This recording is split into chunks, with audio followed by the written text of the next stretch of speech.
सत श्री अकाल जी। The खालस TV देख रहे सारे दर्शकों का बहुत बहुत स्वागत है। पंजाब दीआं खास खबरां दे खास बुलेटिन दे नाल मैं हरशरण कौर। अज 6 मई है ते दिन वीरवार है। पंजाब दीआं खबरां दे विस्तार तो पहलां पूरे देश दुनिया दीआं आपां हैडलाइनस ते जरूर नज़र मार लैने आ। मुख मंत्री कैप्टन अमरिंदर सिंह ने ਵੱਖ-ਵੱਖ वर्गां लई छोटां ते रातां दा ऐलान कर दिता है। सूबे दे विच मुकम्मल लॉकडाउन लाउण तो मुड़ इनकार कर दिता है। पूरीआं जिहड़ियां छोटां दित्तियां ने रातां दित्तियां ने उस बारे विस्तार दे विच बुलेटिन दे विच सब तो पहलां तुहानूं दस्सांगे। सुप्रीम कोर्ट दे विच सरकारी अधिकारियों खिलाफ मानहानि की कार्रवाई ते रोक ला दी गई है। सुप्रीम कोर्ट ने कहा कि जानां बचाउण दे लई सांझे यत्नां दी लोड़ है।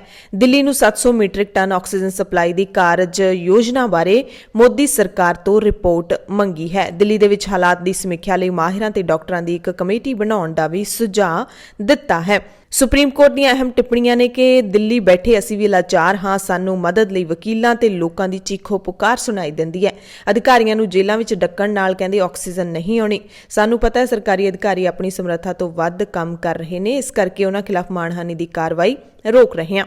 ऑक्सीजन मुक्कण कारण 2 ਥਾਵਾਂ ਤੇ ਹਸਪਤਾਲਾਂ ਦੇ ਵਿੱਚ 18 मौतां हो गईਆਂ ਨੇ। तमिलनाडु ਤੇ उत्तराखंड ਦੇ ਨਿੱਜੀ ਹਸਪਤਾਲਾਂ ਤੋਂ ਇਹ ਖਬਰ ਹੈ। कोरोना ਦੀ ਤੀਜੀ ਲਹਿਰ ਲਈ ਤਿਆਰ ਰਹੋ। ਸੀਨੀਅਰ ਅਧਿਕਾਰੀਆਂ ਦੇ ਇੱਕ ਸਮੂਹ ਦੇ ਵੱਲੋਂ ਕੀਤੀ ਜਾ ਰਹੀ ਵਿਦੇਸ਼ੀ ਸਹਾਇਤਾ ਦੀ ਨਿਗਰਾਨੀ ਭਾਰਤ ਸਰਕਾਰ ਨੇ ਇਹ ਕਿਹਾ ਹੈ। ਕੱਲ ਪ੍ਰੈਸ ਮਿਲਣੀ ਸਿਹਤ ਮੰਤਰਾਲੇ ਦੇ ਵੱਲੋਂ ਕੀਤੀ ਗਈ ਹੈ। ਉਹਦੇ ਵਿੱਚ ਕਿਹਾ ਹੈ ਕਿ ਕੋਰੋਨਾ ਦੀ ਤੀਸਰੀ ਲਹਿਰ ਲਈ ਤਿਆਰ ਰਹਿਣਾ ਪਵੇਗਾ। ਇਹ ਕਿੰਨੀ ਖਤਰਨਾਕ ਹੋਵੇਗੀ ਇਸ ਦੇ ਲਈ ਕੁਝ ਨਹੀਂ ਕਿਹਾ ਜਾ ਸਕਦਾ। ਸੋ ਇਹ ਤਿਆਰ ਕਿਹਨੂੰ ਰਹਿਣਾ ਪਵੇਗਾ, ਸਰਕਾਰ ਨੂੰ ਜਾਂ ਫਿਰ ਇਕੱਲੇ ਲੋਕਾਂ ਨੂੰ, ਇਹ ਸਵਾਲ ਵੀ ਬੜੀ ਅਹਿਮੀਅਤ ਰੱਖਦਾ ਹੈ। ਵਿਦੇਸ਼ਾਂ ਤੋਂ ਜਿਹੜੀ ਮਦਦ ਆ ਰਹੀ ਹੈ ਉਹ ਕਿੱਥੇ ਜਾ ਰਹੀ ਹੈ, ਇਸ ਤੇ ਵੀ ਸਵਾਲ ਉੱਠਣ ਲੱਗੇ ਨੇ। ਵਿਸਤਾਰ ਦੇ ਵਿੱਚ ਖਬਰ ਬੁਲੇਟਿਨ ਦੇ ਵਿੱਚ ਤੁਹਾਨੂੰ ਦੱਸਾਂਗੇ। ममता बनर्जी ने कल तीसरी बार पश्चिमी बंगाल की मुख मंत्री वजों सौं चुक ली है। कोविड और पश्चिमी बंगाल में हिंसा नाल नजिठण का भी अहद लिया है। राज्यपाल ते ममता दे विच तलखी भी दिखाई दी। बीजेपी खब्बे पखी पार्टियां ते कांग्रेस के लीडर इस दरम्यान गैर हाजिर रहे। मुख मंत्री वजों हल्फ लैण तो बाद ममता ने कोविड-19 नूं लैके पाबंदियां भी सूबे दे विच जारी कर दित्तियां। RBI ने सेहत ढांचे लई 50,000 करोड़ का विशेष प्रबंध ਕੀਤਾ ਹੈ। 25 ਕਰੋੜ ਤੱਕ ਦੇ ਕਰਜ਼ਿਆਂ ਲਈ ਕਰਜ਼ਾ ਪੁਨਰਗਠਨ ਸਕੀਮ ਐਲਾਨ ਦਿੱਤੀ ਹੈ। ਵੈਕਸੀਨ ਬਣਾਉਣ ਵਾਲੀਆਂ ਕੰਪਨੀਆਂ ਅਤੇ ਸਿਹਤ ਸੰਭਾਲ ਖੇਤਰ ਲਈ ਨਵੇਂ ਕਰਜ਼ਿਆਂ ਦਾ ਐਲਾਨ ਵੀ ਕੀਤਾ ਹੈ।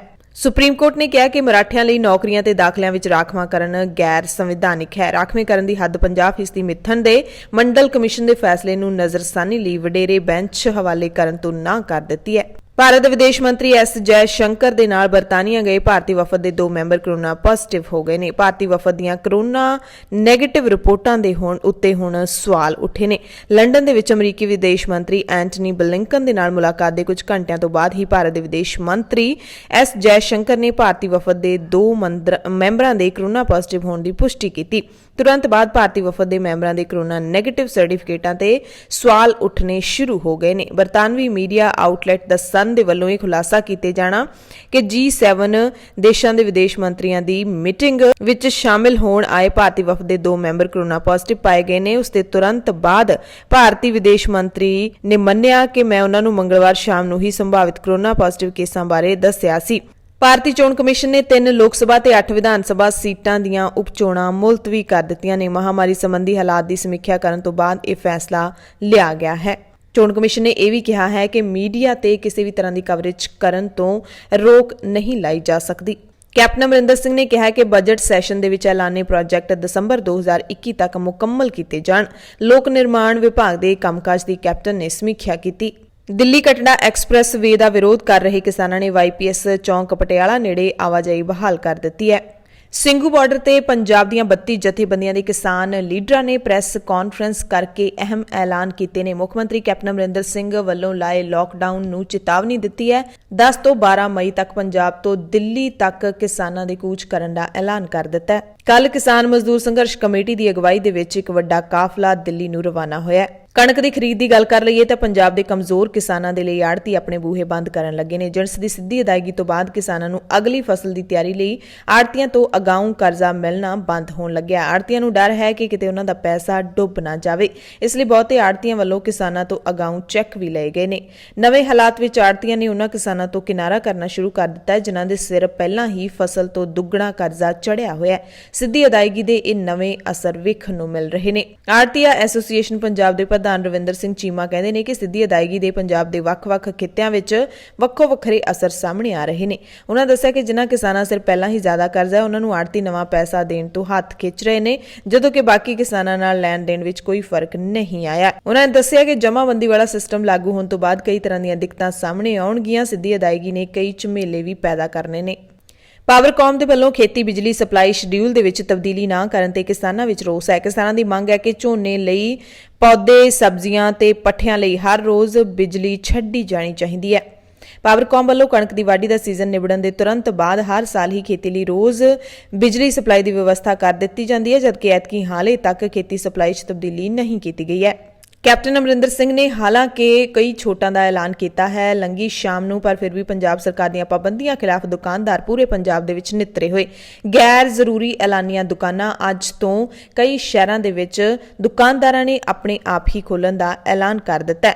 ਫਗਵਾੜਾ ਦੇ ਵਿੱਚ ਸਬਜ਼ੀ ਦੀ ਰੇਹੜੀ ਨੂੰ ਲੱਤ ਮਾਰਨ ਵਾਲੇ ਥਾਣਾ ਸਿਟੀ ਵਿੱਚ ਤੈਨਾਤ SHO ਨਵਦੀਪ ਸਿੰਘ ਨੂੰ ਮੁਅੱਤਲ ਕਰ ਦਿੱਤਾ ਗਿਆ, ਜਦਕਿ PCR ਇੰਚਾਰਜ ਬਲਜਿੰਦਰ ਮੱਲੀ ਨੂੰ ਕਪੂਰਥਲਾ ਪੁਲਿਸ ਲਾਈਨ 'ਚ ਭੇਜ ਦਿੱਤਾ ਗਿਆ। ਇਸ ਸੰਬੰਧੀ ਵੀਡੀਓ ਵਾਇਰਲ ਹੋਣ ਤੋਂ ਬਾਅਦ ਜ਼ਿਲ੍ਹੇ ਦੀ SSP ਕਮਲਦੀਪ ਕੌਰ ਨੇ ਪੁਲਿਸ ਮੁਲਾਜ਼ਮਾਂ ਖਿਲਾਫ ਇਹ ਕਾਰਵਾਈ ਕੀਤੀ ਹੈ। ਮੁੱਖ ਮੰਤਰੀ ਕੈਪਟਨ ਅਮਰਿੰਦਰ ਸਿੰਘ ਨੇ ਵੀ ਖੁਦ ਟਵੀਟ ਕਰਕੇ SHO ਦੇ ਮੁਅੱਤਲ ਹੋਣ ਦੀ ਜਾਣਕਾਰੀ ਦਿੱਤੀ। ਦਰਅਸਲ ਇੱਥੋਂ ਦੇ ਭੀੜਪਾੜ ਵਾਲੇ ਇਲਾਕੇ ਸਰਾਏ ਰੋਡ ਤੇ ਸਬਜ਼ੀ ਦੀਆਂ ਰੇਹੜੀਆਂ ਲੱਗਦੀਆਂ ਨੇ। ਕੋਰੋਨਾ ਕਾਰਨ ਜਾਰੀ ਹਦਾਇਤਾਂ ਦੇ ਮੱਦੇਨਜ਼ਰ SHO ਸਿਟੀ ਨਵਦੀਪ ਸਿੰਘ ਤੇ PCR ਇੰਚਾਰਜ ਬਲਜਿੰਦਰ ਸਿੰਘ ਦੀ ਅਗਵਾਈ ਵਿੱਚ ਪੁਲਿਸ ਮੁਲਾਜ਼ਮਾਂ ਵੱਲੋਂ ਰੇਹੜੀਆਂ ਨੂੰ ਸੜਕ ਤੋਂ ਹਟਾਉਣ ਦੀ ਕਾਰਵਾਈ ਕੀਤੀ ਜਾ ਰਹੀ ਸੀ। ਇਸ ਦੌਰਾਨ ਜਦੋਂ ਸਬਜ਼ੀ ਵਿਕਰੇਤਾ ਨੇ ਉੱਥੋਂ ਰੇਹੜੀ ਹਟਾਉਣ ਤੋਂ ਮਨਾ ਕੀਤਾ ਤਾਂ SHO ਨੇ ਗੁੱਸੇ ਵਿੱਚ ਆਉਂਦਿਆਂ ਰੇਹੜੀ ਤੇ ਲੱਤ ਮਾਰ ਕੇ ਸਬਜ਼ੀ ਖਿਲਾਰ ਦਿੱਤੀ। ਸੂਚਨਾ ਮਿਲਣ ਤੇ SSP ਕਮਲਦੀਪ ਕੌਰ ਨੇ ਤੁਰੰਤ ਕਾਰਵਾਈ ਕਰਦਿਆਂ SHO ਨਵਦੀਪ ਸਿੰਘ ਨੂੰ ਮੁਅੱਤਲ ਕਰਕੇ ਇੰਸਪੈਕਟਰ ਬਲਵਿੰਦਰ ਪਾਲ ਨੂੰ ਫਗਵਾੜਾ ਦਾ ਨਵਾਂ SHO ਨਿਯੁਕਤ ਕੀਤਾ ਹੈ। ਪੰਜਾਬ ਪੁਲਿਸ ਨੇ ਪਿਛਲੇ 3 ਦਿਨਾਂ ਦੇ ਵਿੱਚ ਸੂਬੇ ਭਰ ਵਿੱਚ ਕੋਰੋਨਾ ਨਿਯਮਾਂ ਦੀ ਉਲੰਘਣਾ ਕਰਨ ਦੇ 6,531 ਚਲਾਨ ਕੱਟੇ ਨੇ ਤੇ 629 ਵਿਅਕਤੀਆਂ ਨੂੰ ਗ੍ਰਿਫਤਾਰ ਕੀਤਾ ਹੈ। 560 ਦੇ ਕਰੀਬ ਕੇਸ ਦਰਜ ਕੀਤੇ ਗਏ ਨੇ, ਜਿਨ੍ਹਾਂ ਵਿੱਚੋਂ ਜ਼ਿਆਦਾਤਰ ਹੋਟਲ, ਮੈਰਿਜ ਪੈਲੇਸ, ਰੈਸਟੋਰੈਂਟ ਤੇ ਦੁਕਾਨਾਂ ਆਦਿ ਦੇ ਮਾਲਕਾਂ ਦੇ ਖਿਲਾਫ ਨੇ। ਆਮ ਆਦਮੀ ਪਾਰਟੀ ਦੇ ਸੰਸਦ ਮੈਂਬਰ ਭਗਵੰਤ ਮਾਨ ਨੇ ਲੋਕਾਂ ਨੂੰ ਵੈਕਸੀਨ ਲਵਾਉਣ ਦੀ ਅਪੀਲ ਕੀਤੀ ਹੈ। ਇਹ ਵੀ ਕਿਹਾ ਕਿ ਸਿਹਤ ਸੇਵਾਵਾਂ ਦਾ ਪ੍ਰਬੰਧ ਕਰਨ ਵਿੱਚ ਪੰਜਾਬ ਸਰਕਾਰ ਫੇਲ ਹੋਈ ਹੈ। ਅਕਾਲੀ ਦਲ ਦੇ ਬੁਲਾਰੇ ਡਾਕਟਰ ਦਲਜੀਤ ਸਿੰਘ ਚੀਮਾ ਨੇ ਵੀ ਕਿਹਾ ਕਿ ਸਿਹਤ ਸਹੂਲਤਾਂ ਦੀ ਨਾਕਾਮੀ ਕੈਪਟਨ ਸਰਕਾਰ ਦੇ ਮੱਥੇ ਤੇ ਕਲੰਕ ਹੈ। ਹਰਸਿਮਰਤ ਕੌਰ ਬਾਦਲ ਨੇ ਕਿਹਾ ਕਿ ਸਰਕਾਰ ਕੋਰੋਨਾ ਪੀੜਤਾਂ ਦੀ ਸਾਂਭ ਸੰਭਾਲ ਕਰੇ, ਸਿਹਤ ਸਹੂਲਤਾਂ 'ਚ ਵਾਧੇ ਤੇ ਲੋੜੀਂਦੀ ਸੁਰੱਖਿਆ ਸਮੱਗਰੀ ਮੁਹੱਈਆ ਕਰਵਾਉਣ ਦੀ ਅਪੀਲ ਵੀ ਕੀਤੀ ਹੈ। ਗੁਰਦਾਸਪੁਰ ਦੇ ਕਾਨੂੰਵਾਨ ਤੋਂ ਖਬਰ ਹੈ, ਜਿੱਥੇ ਵੱਟ ਦੇ ਰੌਲੇ ਕਾਰਨ ਪਰਿਵਾਰ ਦੇ ਉੱਤੇ ਟਰੈਕਟਰ ਹੀ ਚੜਾ ਦਿੱਤਾ। ਧੀ ਦੀ ਮੌਕੇ ਤੇ ਮੌਤ ਹੋ ਗਈ, ਮਾਂ ਗੰਭੀਰ ਹਾਲਤ ਦੇ ਵਿੱਚ ਹਸਪਤਾਲ 'ਚ ਦਾਖਲ ਹੈ, ਪਿਓ ਪੁੱਤਰ ਦੀ ਜਾਨ ਬਚ ਗਈ ਹੈ। ਰਜਿੰਦਰਾ ਹਸਪਤਾਲ ਦੇ ਵਿੱਚ ਲੰਘੇ 24 ਘੰਟਿਆਂ ਵਿੱਚ 37 ਹੋਰ ਕੋਰੋਨਾ ਮਰੀਜ਼ਾਂ ਦੀ ਮੌਤ ਹੋ ਗਈ ਹੈ। ਅਸੀਂ ਕੋਸ਼ਿਸ਼ ਕਰਾਂਗੇ ਇਸ ਮਸਲੇ ਤੇ ਰਿਪੋਰਟ ਕਰੀਏ ਕਿ ਪਟਿਆਲਾ ਦੇ ਰਜਿੰਦਰਾ ਹਸਪਤਾਲ ਦੇ ਵਿੱਚ ਇੰਨੀਆਂ ਮੌਤਾਂ ਆਖਿਰਕਾਰ ਕਿਉਂ ਹੋ ਰਹੀਆਂ ਨੇ, ਕੋਈ ਵੀ ਵੈਂਟੀਲੇਟਰ ਤੇ ਗਿਆ ਮਰੀਜ਼ ਬਚ ਕਿਉਂ ਨਹੀਂ ਰਿਹਾ। ਆਮ ਆਦਮੀ ਪਾਰਟੀ ਦੇ ਸੀਨੀਅਰ ਲੀਡਰ ਤੇ ਪੰਜਾਬ ਵਿਧਾਨ ਸਭਾ 'ਚ ਵਿਰੋਧੀ ਧਿਰ ਦੇ ਨੇਤਾ ਹਰਪਾਲ ਸਿੰਘ ਚੀਮਾ ਵੀ ਕੋਰੋਨਾ ਪੋਜ਼ਿਟਿਵ ਪਾਏ ਗਏ ਨੇ। ਪੰਜਾਬ ਸਕੂਲ ਸਿੱਖਿਆ ਵਿਭਾਗ ਨੇ ਨਿੱਜੀ ਸਕੂਲਾਂ ਦੇ ਵੱਲੋਂ ਵਿਦਿਆਰਥੀਆਂ ਦੇ ਮਾਪਿਆਂ ਨੂੰ ਸਕੂਲਾਂ ਵਿੱਚ ਸੱਦ ਕੇ ਮਾਪੇ ਅਧਿਆਪਕ ਮਿਲਣੀ ਕਰਨ ਦੇ ਵਿਰੁੱਧ ਸਖਤ ਕਾਰਵਾਈ ਕਰਨ ਦੀ ਚੇਤਾਵਨੀ ਦਿੱਤੀ ਹੈ। ਚੰਡੀਗੜ੍ਹ ਦੇ ਵਿੱਚ ਪਾਬੰਦੀਆਂ ਬਾਰੇ ਥੋੜੀ ਜਾਣਕਾਰੀ ਦੇ ਦਈਏ। ਇੱਥੇ ਸ਼ਰਾਬ ਦੇ ਠੇਕੇ ਨਹੀਂ ਖੁੱਲਣਗੇ, ਹਾਰਡਵੇਅਰ ਦੀਆਂ ਦੁਕਾਨਾਂ ਵੀ ਇੱਥੇ ਬੰਦ ਰਹਿਣਗੀਆਂ। ਪ੍ਰਸ਼ਾਸਨ ਨੇ ਵੈਬਸਾਈਟ ਤੇ ਬੈੱਡਾਂ ਦੀ ਜਾਣਕਾਰੀ ਵੀ ਮੁਹੱਈਆ ਕਰਵਾਈ ਹੈ। ਚੰਡੀਗੜ੍ਹ ਦੇ ਵਿੱਚ 7 ਮਾਈਕਰੋ ਕੰਟੇਨਮੈਂਟ ਜ਼ੋਨ ਬਣਾ ਦਿੱਤੇ ਗਏ ਨੇ। ਚੰਡੀਗੜ੍ਹ ਵਪਾਰ ਮੰਡਲ ਨੇ ਦੁਕਾਨਾਂ ਖੋਲ੍ਹਣ ਦੀ ਹਾਲਾਂਕਿ ਮੰਗ ਕੀਤੀ ਹੈ। ਕੈਪਟਨ ਅਮਰਿੰਦਰ ਸਿੰਘ ਦੇ ਐਲਾਨ ਤੋਂ ਬਾਅਦ ਮੋਹਾਲੀ ਪ੍ਰਸ਼ਾਸਨ ਨੇ ਵੀ ਕੋਵਿਡ ਪਾਬੰਦੀਆਂ ਦੇ ਵਿੱਚ ਛੋਟ ਦੇ ਦਿੱਤੀ ਹੈ। ਮੋਹਾਲੀ ਦੇ ਵਿੱਚ ਹੁਣ ਸਾਰੀਆਂ ਦੁਕਾਨਾਂ ਤੇ ਅਦਾਰਿਆਂ ਨੂੰ ਸ਼ਾਮ 5 ਵਜੇ ਤੱਕ ਖੋਲ੍ਹਣ ਦੀ ਆਗਿਆ ਹੈ। ਸ਼ੁੱਕਰਵਾਰ ਸ਼ਾਮ 6 ਵਜੇ ਤੱਕ, ਸੋਮਵਾਰ ਸਵੇਰੇ 5 ਵਜੇ ਤੋਂ ਲੈ ਕੇ ਸ਼ੁੱਕਰਵਾਰ ਸ਼ਾਮ 6 ਵਜੇ ਤੱਕ ਦੁਕਾਨਾਂ ਖੋਲੀਆਂ ਜਾ ਸਕਦੀਆਂ ਨੇ। ਸ਼ਰਾਬ ਦੇ ਠੇਕੇ, ਪਰਚੂਨ ਤੇ ਥੋਕ ਖੁੱਲੇ ਰੱਖੇ ਜਾ ਸਕਦੇ ਨੇ, ਪਰ ਅਹਾਤੇ ਬਿਲਕੁਲ ਬੰਦ ਰਹਿਣਗੇ। ਉਦਯੋਗਿਕ ਸਮੱਗਰੀ, ਹਾਰਡਵੇਅਰ ਦਾ ਸਮਾਨ, ਹੋਰ ਉਪਕਰਨ, ਮੋਟਰਾਂ, ਪਾਈਪਾਂ ਵੇਚਣ ਵਾਲੀਆਂ ਦੁਕਾਨਾਂ, ਮਨਜ਼ੂਰਸ਼ੁਦਾ ਗਤੀਵਿਧੀਆਂ ਲਈ ਪੈਦਲ ਸਾਈਕਲ ਸਵਾਰਾਂ ਦੀ ਆਵਾਜਾਈ ਨੂੰ ਪੂਰਨ ਆਗਿਆ ਦੇ ਦਿੱਤੀ ਗਈ ਹੈ। ਪੰਜਾਬ ਦੀਆਂ ਖਾਸ ਖਬਰਾਂ ਦੇ ਖਾਸ ਬੁਲੇਟਿਨ ਦੇ ਵਿੱਚ ਹੁਣ ਖਬਰਾਂ ਵਿਸਥਾਰ ਦੇ ਨਾਲ।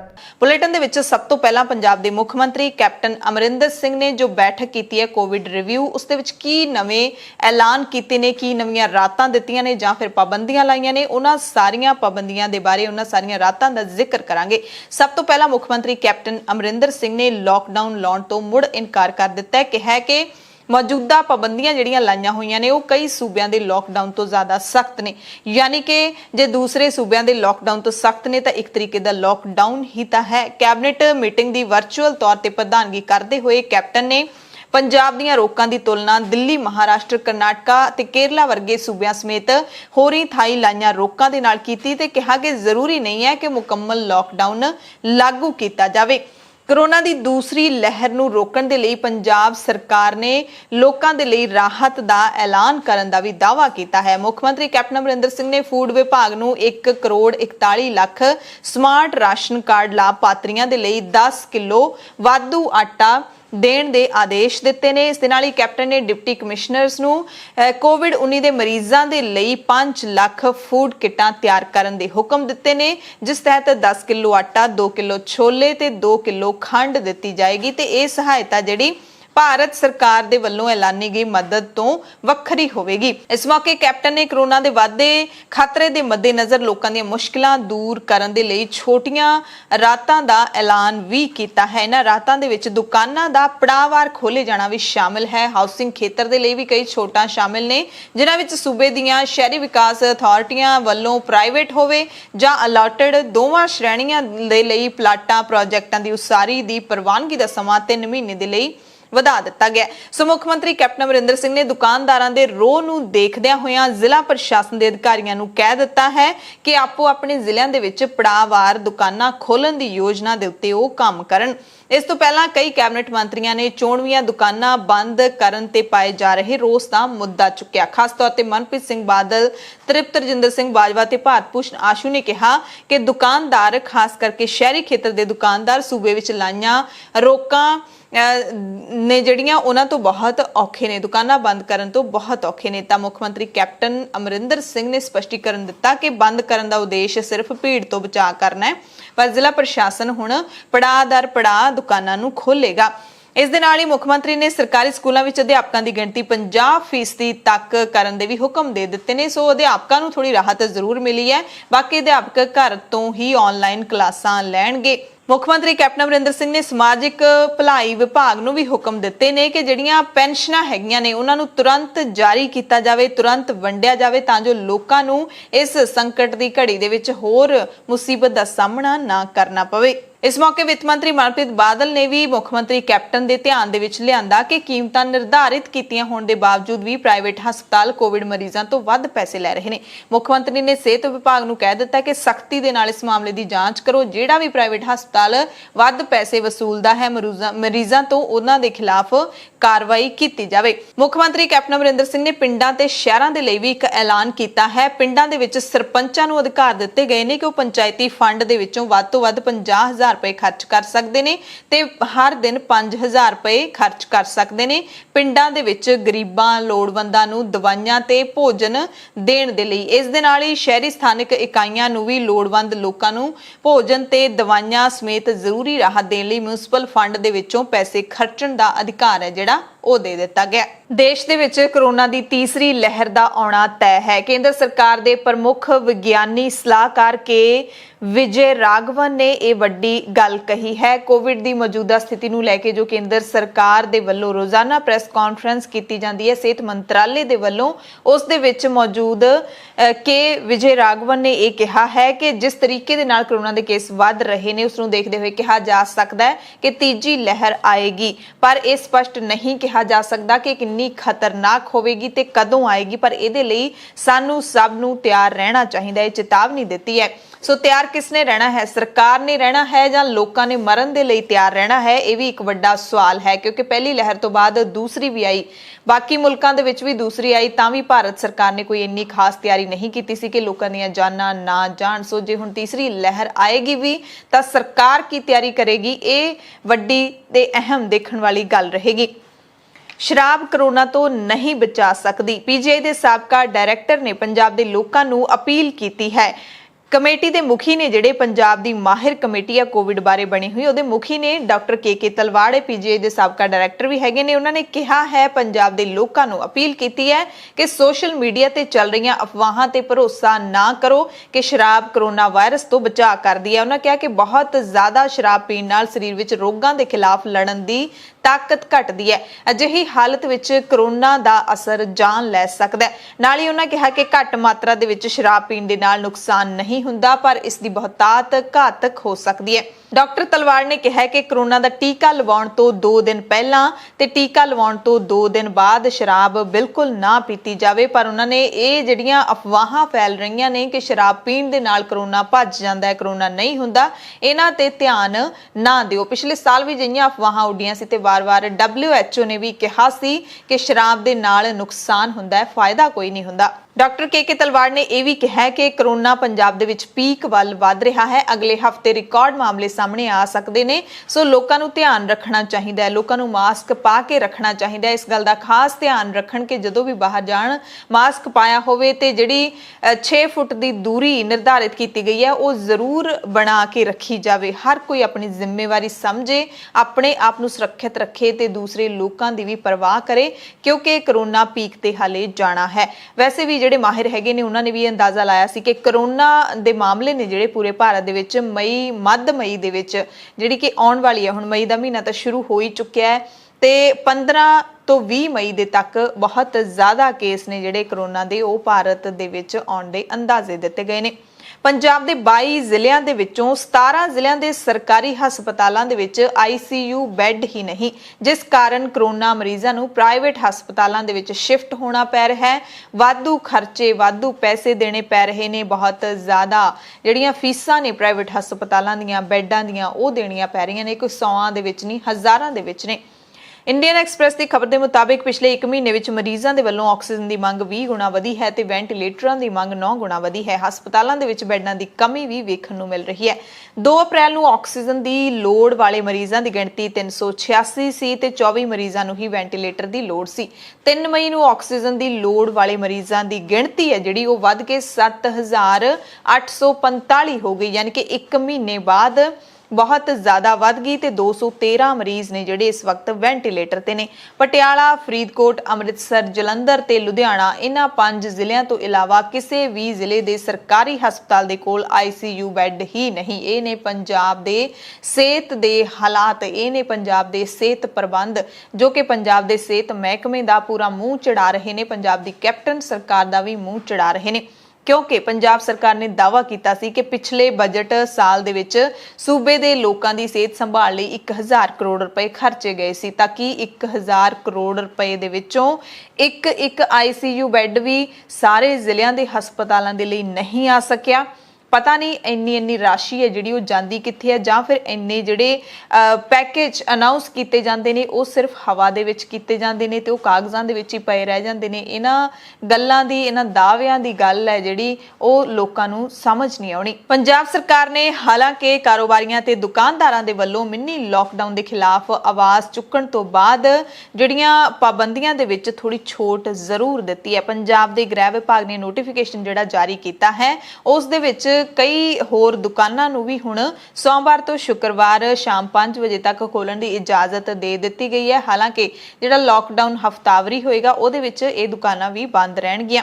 ਸ਼ਰਾਬ ਦੇ ਠੇਕਿਆਂ ਨੂੰ ਸ਼ਾਮ 5 ਵਜੇ ਤੱਕ ਖੋਲਣ ਦੀ ਇਜਾਜ਼ਤ ਦਿੱਤੀ ਗਈ ਹੈ। ਕਰਿਆਨੇ ਦੀਆਂ ਦੁਕਾਨਾਂ ਤੋਂ ਇਲਾਵਾ ਸਨਅਤੀ ਸਮਾਨ, ਹਾਰਡਵੇਅਰ ਦਾ ਸਮਾਨ, ਟੂਲ, ਮੋਟਰ, ਪਾਈਪਾਂ, ਇਹਨਾਂ ਦੁਕਾਨਾਂ ਨੂੰ ਵੀ ਛੋਟ ਦਿੱਤੀ ਗਈ ਹੈ।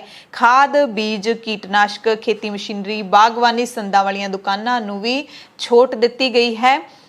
ਪੂਰੇ ਲਾਕਡਾਊਨ ਤੋਂ ਸ਼ੁੱਕਰਵਾਰ ਨੂੰ ਸ਼ਾਮ 6 ਵਜੇ ਤੋਂ ਸੋਮਵਾਰ ਸਵੇਰੇ 5 ਵਜੇ ਤੱਕ ਇਹ ਕਾਰੋਬਾਰੀ ਦੁਕਾਨਾਂ ਹਫ਼ਤਾਵਾਰੀ ਲਾਕਡਾਊਨ ਦੌਰਾਨ ਬੰਦ ਰਹਿਣਗੀਆਂ। ਇਹ ਐਡ ਕੀਤੀਆਂ ਗਈਆਂ ਨੇ ਛੋਟਾਂ, ਜਿਹੜੀਆਂ ਪਹਿਲਾਂ ਦਿਸ਼ਾ ਨਿਰਦੇਸ਼ ਜਾਰੀ ਕੀਤੇ ਗਏ ਸੀ, ਪਹਿਲਾਂ ਦੀਆਂ ਗਾਈਡਲਾਈਨ ਸੀ, ਉਹ ਉਸੇ ਤਰ੍ਹਾਂ ਹੀ ਨੇ ਜਿਹੜੀਆਂ 2 ਮਈ ਨੂੰ ਜਾਰੀ ਕੀਤੀਆਂ ਸੀ। ਇਹ ਸਾਰੀਆਂ 15 ਮਈ ਤੱਕ ਦੀਆਂ ਗਾਈਡਲਾਈਨਸ ਨੇ। ਤਾਂ ਕੈਪਟਨ ਅਮਰਿੰਦਰ ਸਿੰਘ ਨੇ ਭਾਵੇਂ ਛੋਟਾਂ ਨੇ ਜਿਹੜੀਆਂ ਥੋੜੀਆਂ ਜਿਹੀਆਂ ਹੋਰ ਦੇ ਦਿੱਤੀਆਂ ਨੇ, ਪਰ ਦੁਕਾਨਦਾਰ ਨੇ ਜਿਹੜੇ ਪੂਰੇ ਪੰਜਾਬ ਦੇ ਵਿੱਚ ਉਹ ਕੈਪਟਨ ਅਮਰਿੰਦਰ ਸਿੰਘ ਦੇ ਇਹਨਾਂ ਹੁਕਮਾਂ ਦੇ ਖਿਲਾਫ ਰੋਸ ਮੁਜ਼ਾਹਰੇ ਕਰ ਰਹੇ ਨੇ। ਮਾਛੀਵਾੜਾ ਸਾਹਿਬ ਦੇ ਵਿੱਚ ਵੀ ਦੁਕਾਨਦਾਰਾਂ ਨੇ ਰੋਸ ਮੁਜ਼ਾਹਰਾ ਕੀਤਾ। ਇੱਥੇ ਤਾਂ ਦੁਕਾਨਦਾਰਾਂ ਨੇ ਇੱਥੋਂ ਤੱਕ ਕਹਿ ਦਿੱਤਾ ਕਿ ਸਾਨੂੰ ਜ਼ਹਿਰ ਦੇ ਕੇ ਹੀ ਮਾਰ ਦਿਓ ਜੇ ਸਾਡੇ ਨਾਲ ਇੰਨਾ ਵਿਤਕਰਾ ਕਰਨਾ ਹੈ। ਜਿਹੜਾ ਸੌਫਟ ਲਾਕਡਾਊਨ ਕਿਹਾ ਹੈ ਕੈਪਟਨ ਨੇ, ਉਹਦਾ ਵਿਰੋਧ ਕੀਤਾ ਜਾ ਰਿਹਾ ਹੈ। ਮਾਛੀਵਾੜਾ ਦੇ ਵਿੱਚ ਕਈ ਦੁਕਾਨਦਾਰਾਂ ਨੇ ਮੇਨ ਚੌਂਕ ਦੇ ਵਿੱਚ ਧਰਨਾ ਦੇ ਕੇ ਫੈਸਲੇ ਖਿਲਾਫ ਮੁਜ਼ਾਹਰਾ ਕੀਤਾ ਅਤੇ ਆਪ ਹੀ ਸਵੇਰੇ 8 ਵਜੇ ਤੋਂ ਦੁਪਹਿਰੇ 2 ਵਜੇ ਤੱਕ ਦੁਕਾਨਾਂ ਖੋਲ੍ਹਣ ਦਾ ਐਲਾਨ ਕਰ ਦਿੱਤਾ। ਇਹ ਦੁਕਾਨਦਾਰਾਂ ਨੇ ਆਪਣੇ ਆਪ ਫੈਸਲਾ ਲਿਆ ਹੈ। ਪ੍ਰਸ਼ਾਸਨ ਨੂੰ ਵੀ ਕਿਹਾ ਕਿ ਦੁਕਾਨਦਾਰਾਂ ਖਿਲਾਫ ਕਿਸੇ ਕਿਸਮ ਦੀ ਧੱਕੇਸ਼ਾਹੀ ਪ੍ਰਸ਼ਾਸਨ ਨਾ ਕਰੇ, ਪਰ ਨਾਲ ਇਹ ਵੀ ਸਾਫ਼ ਕੀਤਾ ਗਿਆ ਕਿ ਜਿਹੜਾ ਵੀ ਦੁਕਾਨਦਾਰ 2 ਵਜੇ ਤੋਂ ਬਾਅਦ ਵੀ ਦੁਕਾਨ ਖੁੱਲੀ ਰੱਖੂਗਾ ਉਸ ਦੇ ਖਿਲਾਫ ਜੇ ਪੁਲਿਸ ਕੋਈ ਕਾਰਵਾਈ ਕਰਦੀ ਹੈ ਤਾਂ ਉਸ ਦੇ ਹੱਕ ਦੇ ਵਿੱਚ ਅਸੀਂ ਨਹੀਂ ਖੜਾਂਗੇ, ਯਾਨੀ ਉਸ ਦੁਕਾਨਦਾਰ ਦੇ ਹੱਕ ਦੇ ਵਿੱਚ ਨਹੀਂ ਖੜਾਂਗੇ। ਸੋ ਪੂਰੇ ਪੰਜਾਬ ਦੇ ਵਿੱਚ ਪ੍ਰਦਰਸ਼ਨ ਨੇ ਜਿਹੜੇ ਉਹ ਕੀਤੇ ਗਏ 5 ਮਈ ਨੂੰ, ਤੇ ਇਹ ਇਲਜ਼ਾਮ ਲਾਏ ਕਿ ਕੈਪਟਨ ਸਰਕਾਰ ਸਾਡਾ ਭਵਿੱਖ ਤਬਾਹ ਕਰ ਰਹੀ ਹੈ, ਸਾਨੂੰ ਤਬਾਹ ਕਰ ਰਹੀ ਹੈ। ਕੈਪਟਨ ਅਮਰਿੰਦਰ ਸਿੰਘ ਦੇ ਸ਼ਹਿਰ ਪਟਿਆਲਾ ਦੇ ਕਾਰੋਬਾਰੀ ਵੀ ਇਸ ਰੋਸ ਮੁਜ਼ਾਹਰੇ ਦੇ ਵਿੱਚ ਸ਼ਾਮਲ ਨੇ। ਭਵਾਨੀਗੜ੍ਹ ਦੇ ਵਿੱਚ ਵੀ ਬਠਿੰਡਾ ਚੰਡੀਗੜ੍ਹ ਨੈਸ਼ਨਲ ਹਾਈਵੇ ਤੇ ਚੱਕਾ ਜਾਮ ਕਰਕੇ ਦੁਕਾਨਦਾਰਾਂ ਨੇ ਪ੍ਰਦਰਸ਼ਨ ਕੀਤਾ ਤੇ ਦੁਕਾਨਦਾਰਾਂ ਨੇ ਆਪਣੀਆਂ ਸਾਰੀਆਂ ਦੁਕਾਨਾਂ ਖੋਲਣ ਦਾ ਇੱਥੇ ਐਲਾਨ ਕਰ ਦਿੱਤਾ। ਧਰਨਾ ਲਾਇਆ ਸੀ, 2 ਘੰਟੇ ਬਾਅਦ ਉਹਨਾਂ ਨੇ ਐਲਾਨ ਕਰਕੇ ਧਰਨਾ ਖਤਮ ਕਰ ਦਿੱਤਾ। ਧਰਨੇ ਕਾਰਨ ਮੁੱਖ ਮਾਰਗ ਤੇ ਵਾਹਨਾਂ ਦੀਆਂ ਲੰਬੀਆਂ ਲਾਈਨਾਂ ਵੀ ਲੱਗ ਗਈਆਂ ਸੀ। ਇਸੇ ਤਰ੍ਹਾਂ ਜੰਡਿਆਲਾ ਗੁਰੂ ਦੇ ਵਿੱਚ ਵੀ ਦੁਕਾਨਦਾਰਾਂ ਨੇ ਵਾਲਮੀਕ ਚੌਂਕ ਦੇ ਵਿੱਚ ਪੰਜਾਬ ਸਰਕਾਰ ਤੇ ਪੁਲਿਸ ਦੇ ਵਿਰੁੱਧ ਪ੍ਰਦਰਸ਼ਨ ਕੀਤਾ। ਦੁਕਾਨਦਾਰਾਂ ਨੇ ਕਿਹਾ ਕਿ ਪੰਜਾਬ ਸਰਕਾਰ ਨੇ ਲੋਕਡਾਊਨ ਲਾ ਕੇ ਜ਼ਰੂਰੀ ਸਮਾਨ ਦੀਆਂ ਦੁਕਾਨਾਂ ਖੋਲ੍ਹਣ ਦੀ ਛੋਟ ਦਿੱਤੀ ਹੈ ਤੇ ਕੁਝ ਦੁਕਾਨਦਾਰਾਂ ਨੂੰ ਦੁਕਾਨਾਂ ਬੰਦ ਕਰਨ ਲਈ ਕਿਹਾ ਗਿਆ। ਉਹਨਾਂ ਨੇ ਡੀਸੀ ਰਾਹੀਂ ਪੰਜਾਬ ਦੇ ਮੁੱਖ ਮੰਤਰੀ ਕੈਪਟਨ ਅਮਰਿੰਦਰ ਸਿੰਘ ਨੂੰ ਮੰਗ ਪੱਤਰ ਵੀ ਭੇਜਿਆ। ਮੋਗਾ ਦੇ ਵਿੱਚ ਵੀ ਨਿਹਾਲ ਸਿੰਘ ਵਾਲਾ ਵਿਖੇ ਦੁਕਾਨਦਾਰਾਂ ਨੇ ਕੌਂਸਲਰ ਰੂਪਲਾਲ ਦੀ ਅਗਵਾਈ ਵਿੱਚ ਚੌਂਕ 'ਚ ਧਰਨਾ ਦਿੱਤਾ, ਸਰਕਾਰ ਖਿਲਾਫ ਨਾਅਰੇਬਾਜ਼ੀ ਕੀਤੀ ਤੇ ਕਿਹਾ ਕਿ ਸਰਕਾਰ ਸਾਡਾ ਰੁਜ਼ਗਾਰ ਖੋ ਰਹੀ ਹੈ।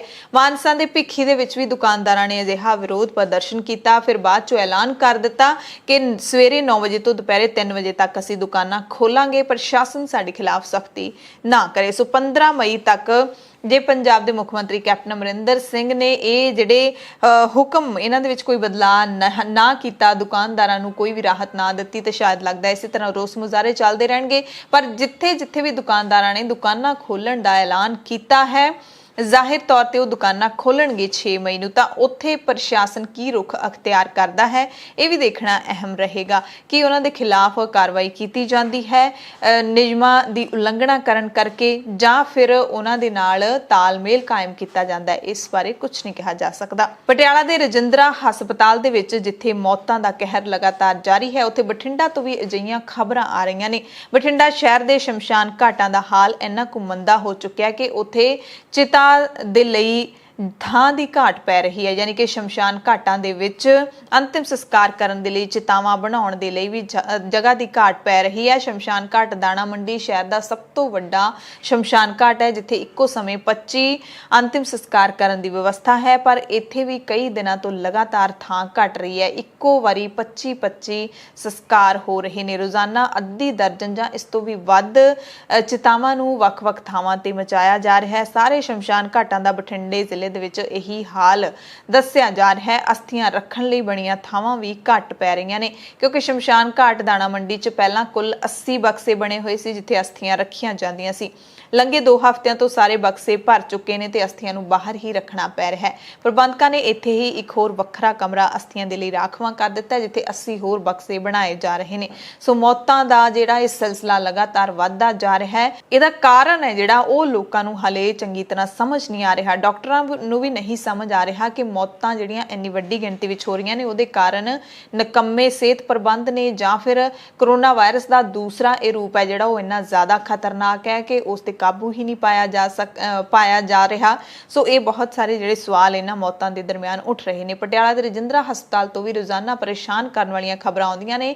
ਕਦੇ 24 ਘੰਟਿਆਂ ਦੇ ਵਿੱਚ 50 ਤੋਂ ਵੱਧ ਮੌਤਾਂ, 30 ਤੋਂ ਲਗਾਤਾਰ ਵੱਧ ਮੌਤਾਂ ਤਾਂ ਹੋ ਹੀ ਰਹੀਆਂ ਨੇ ਹਰ ਦਿਨ।